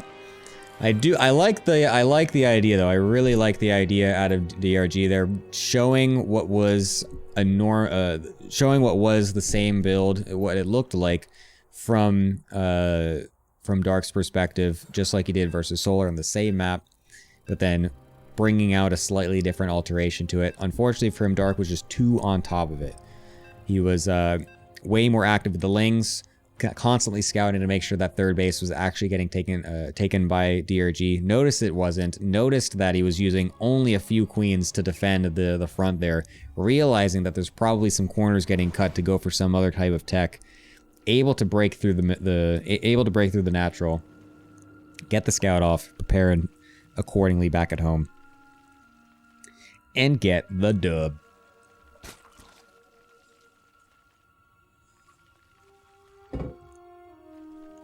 And so we will find ourselves tied 1-1. Going into Golden Aura for game number 3.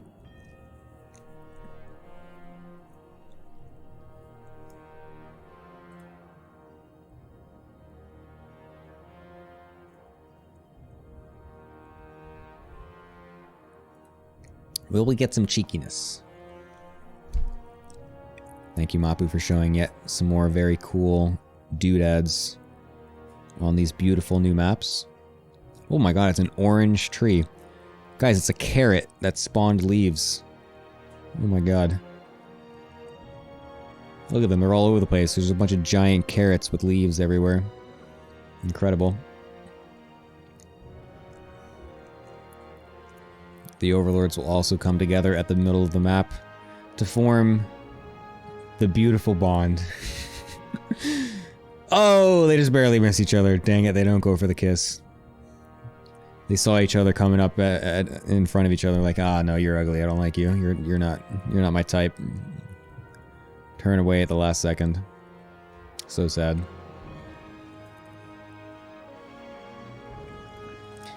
It will be all normal though. No early chases. I want some early cool. I want some memes. Give me some crazy stuff here. I want to see. I honestly love watching 12 pool drone pulls because almost every time I see them, I feel like they shouldn't win, and then they don't. But then sometimes they randomly do, and I'm just so confused. I don't understand why these builds, like, it seems like they always lose, but then everyone keeps doing them, and then eventually it will sometimes work, and it's like, well, I guess they do work. I don't know.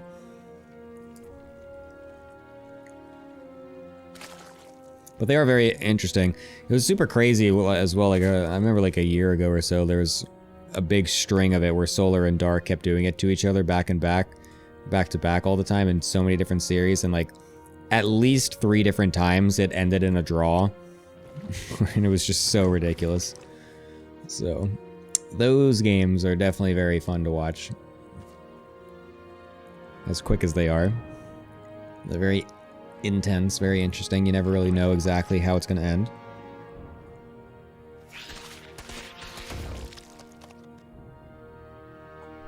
How many more tricks, though, does DRG have up his sleeve? Because, I mean, he already showed quite a bit versus Solar, showing a bunch of these different little early roach timings and whatnot. Dark, on the other hand, is going to be the one that's actually going to be going for the faster roach warren this time.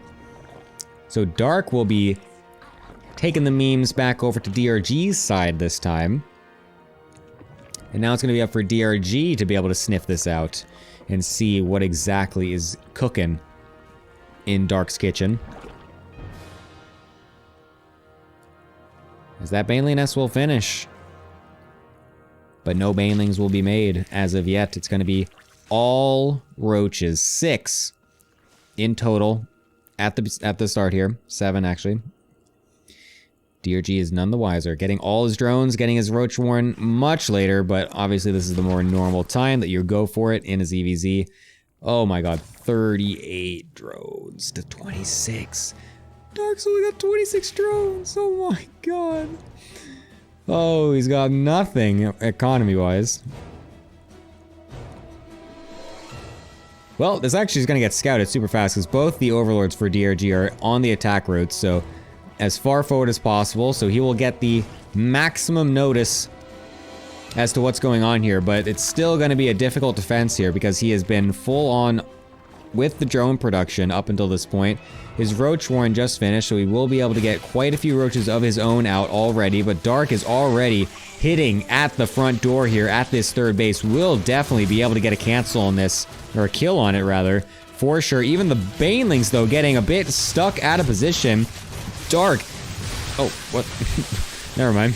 I was gonna say, should be able to keep his Baneling safe because he'll be able to just focus fire them down with the roaches, but then he just suicides his one Baneling into it anyway. Doesn't matter though, because now here come the Lings, as there's now no more Banelings to be had from DRG, as we're getting absolutely overrun by Dark's forces. And that is going to be a very swift game number 3 here for Dark, as he punches a hole right back into DRG. Says, hey, I know that you've been doing some cheeky early roach builds. I know a few of those myself. And we'll put him all the way up at match point already. It's been a very quick series so far. ZVZ does have the tendency to sometimes have some ridiculous drawn out late game situations of Lurker Viper against Lurker Viper and all that. It's super ridiculous with Vipers pulling each other back and forth and all that. But it also has the tendency to do what we're witnessing right now, which is have some games last not even into the mid game. So, yeah. We will see if DRG is able to find his way back into the series, because if he doesn't, he is out. And his super cool fairy tale story in this tournament will be over. We'll be going for that early 15 hatch build, it looks like, so bringing this one out yet again. What did he do with it the first time he did this? He did the early hatch, and then he did something. He did some follow. I think this is the one that he did the Ro4 and follow. Oh yeah, this was also on hard lead, wasn't it? I'm pretty sure this was the same map. He seems to just have these builds that he likes to do specifically on different maps. So yeah, this was the hard lead from against Solar, where again he did this early hatch, and then he did the follow. He did the 40 drone Roach Ling all in. So let's see if DRG goes for the same strategy this time.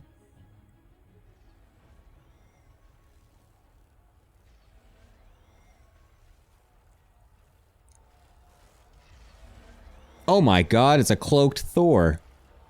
What in the world? What the heck? That was so random. What a random doodad. How many just random doodads exist in the StarCraft 2 editor? I'm always surprised by just how many new things that the map makers find to put in the middle of these maps. It's very interesting.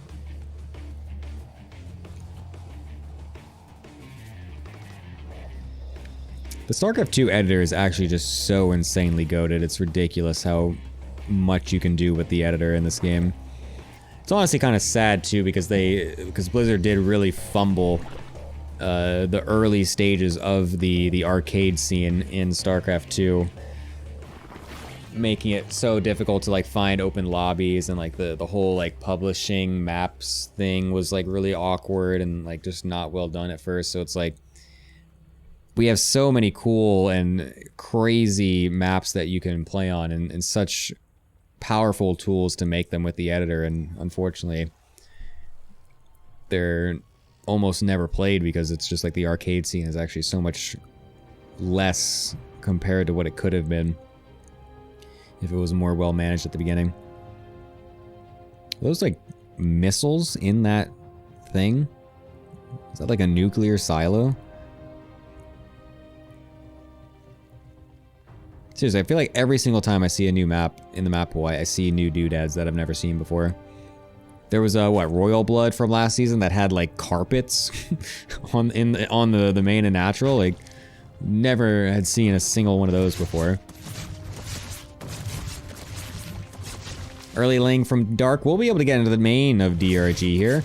We'll be able to scout out that there is no early lair tech going down, but ho ho, little did you know, Dark, he just put it right down after that little Ling died. Oh, he scouted it anyway? Oh, DRG, no, with a massive misplay, accidentally making the lair too fast. So there's this thing, if you don't know, where if you kill a unit, it does actually retain vision of where it was for like half of a second after it dies. And so if you do something in that time frame, it will technically get scouted even though the unit's dead. So DRG unfortunately makes the lair too quickly after the Ling dies, will have it get scouted. Dark seeming like thinking like this is going to be the same build as what was happening on Oceanborn, where he's just able to kill the queens at the front and then immediately scout and react to what's happening. Going for the same play here, making a big Ling flood to try and pressure that front base, or that front wall to the base. But this time it will be a fast speed on the roaches. No Nidus Swarm as of yet. Looking more like it's going to be what he tried to go against Solar on Oceanborn in the previous series, where he then gets the tunneling claws and the burrow. Trying to get his creep going so that way he can more easily defend the two bases once they are together, but Dark much more on top of it here than Solar was with this early Ling swell to be able to keep this third base from being taken with ease. So yeah, Dark is just playing this so much better than what Solar was. I mean, this is honestly, this is also the benefit of being able to observe what your opponent was doing as well. Because I mean, DRG, I was gonna say, I mean, I was saying a little bit earlier in this series, it's like, how many more builds can he really bring out? Because he showed a lot versus Solar, and if Dark was watching all those games, which it very clearly looks like he was, I mean, if you bring these same tricky builds out, I mean, players at this caliber, they're gonna be able to figure them out. And Dark, it very much looks like he has this early build figured out from Dark, seeing that he goes for the late third, knowing that it's going to be a fast tech up to lair somehow, gets the scout off, makes the Ling Swole, makes it impossible for DRG to actually get out and take that third in a timely manner. And now he's going to have full map control here and be able to figure out exactly what's coming out for DRG, so needs to be very careful though to not under prepare, because it's still, DRG still has the tools here to throw a very lethal punch across the map at a moment's notice. Dark realizing this, also making sure he's not droning too heavily behind it, keeping his roach count up pretty decently. His +2 timing is quite good actually, will be almost equal with DRG's here. Just a little bit behind. And it will be that Tunneling Claw burrow play out of DRG yet again, like he tried versus Solar.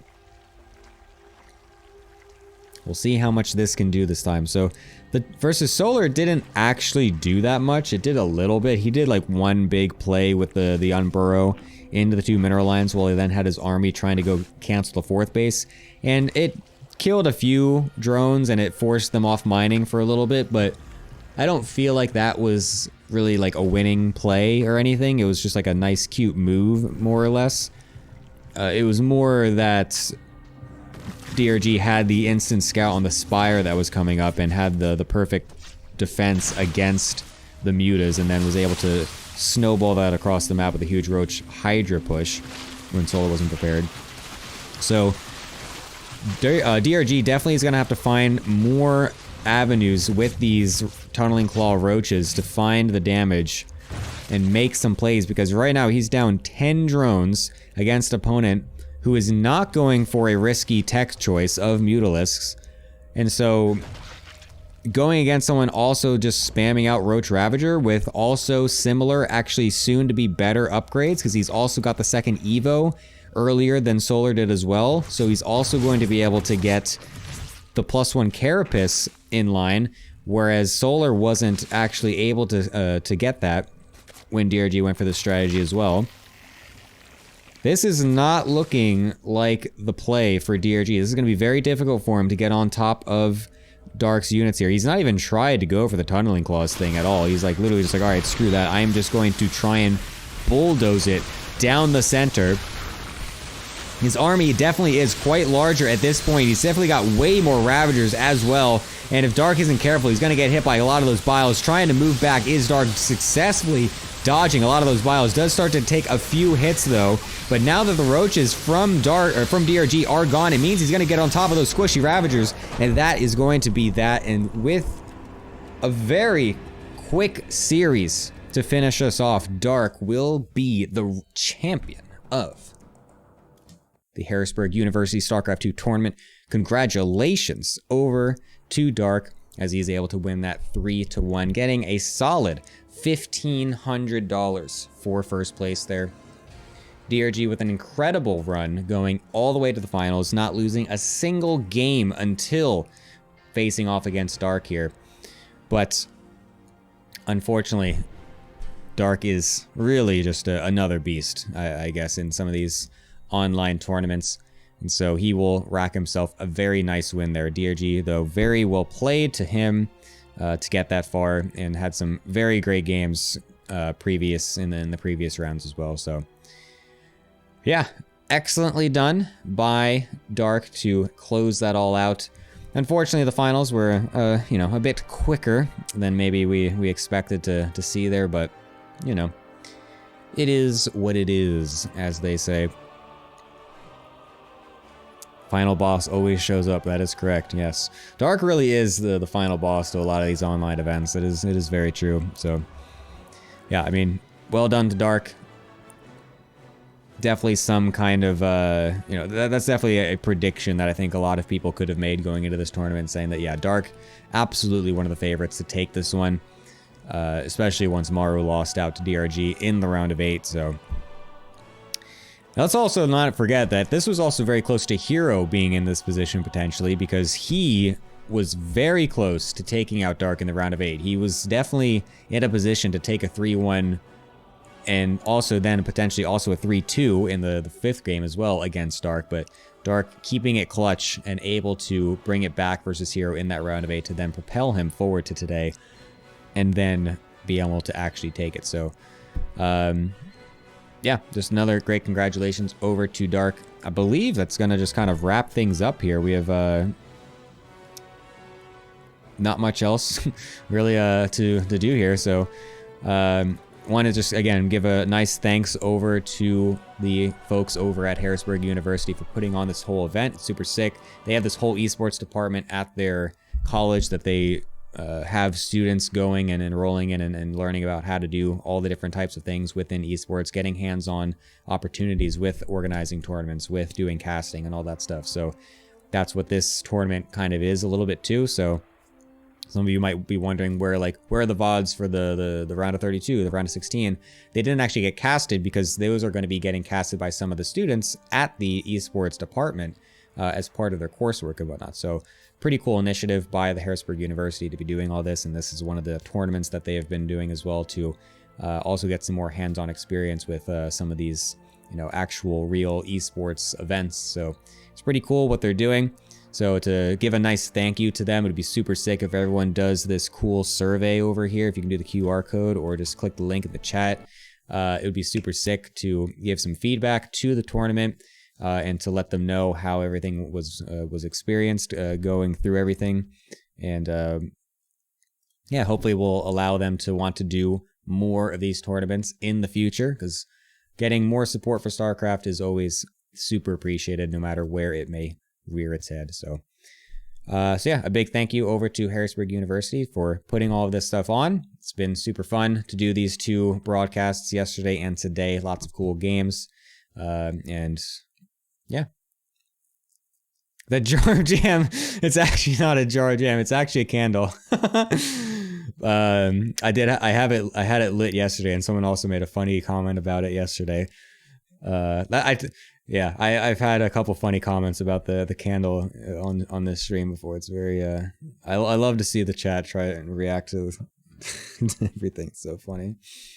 Yes, it is not flexing with a jar of jam. That's so funny. I forgot to light it today, so yeah, it's just kind of sitting there on my kitchen table. But anyways, that's gonna be that basically. There's not much else to go with. So congratulations again to Dark. He will be walking away with that $1,500 for first place. I can even just load up the bracket here a little bit and just show you in general what happened throughout this weekend, so that way you can take a look at what was going down. So yep, there is the run for Dark, beating out Iba, which is probably actually the most impressive thing that he did this entire weekend. 2-0, getting a 3-2 versus Hero, getting the 3-2 versus Cure, and then a solid 3-1 versus DRG to put himself at first place with 1,500 smackaroos. DRG getting a nice 800 for himself, 400 of both Solar and Cure, and 100 for the other round of 8 participants. So very nicely done yet again for Dark. Congratulations to him. And that will be everything for the tournament today. I thank all of you guys for watching. I know there's been a whole bunch of other tournaments happening this weekend. So if you guys were watching this one as well, big thanks to you guys. Big shout outs to you guys. Feel free to follow the channel as we do. I do a lot of other casting and just other ladder play and stuff like that. If you want to watch GM Protoss ladder play, then this is the stream to watch that as well. So feel free to drop me a follow as well if you would like to see more of the streams. If you want to see any of the VODs for this and any of the other things that we've done here, you can go ahead and check out my YouTube channel, because I live in Korea and Korea doesn't let you save VODs anymore on Twitch, so they have to get uploaded over to the YouTube. So that is where they are. So you guys can go ahead and check those out there. This VOD for today will be up tomorrow after it processes overnight and will get uploaded there. So you guys can check that out. Other than that, thank you all for watching yet again, and I will see you guys later. Bye-bye.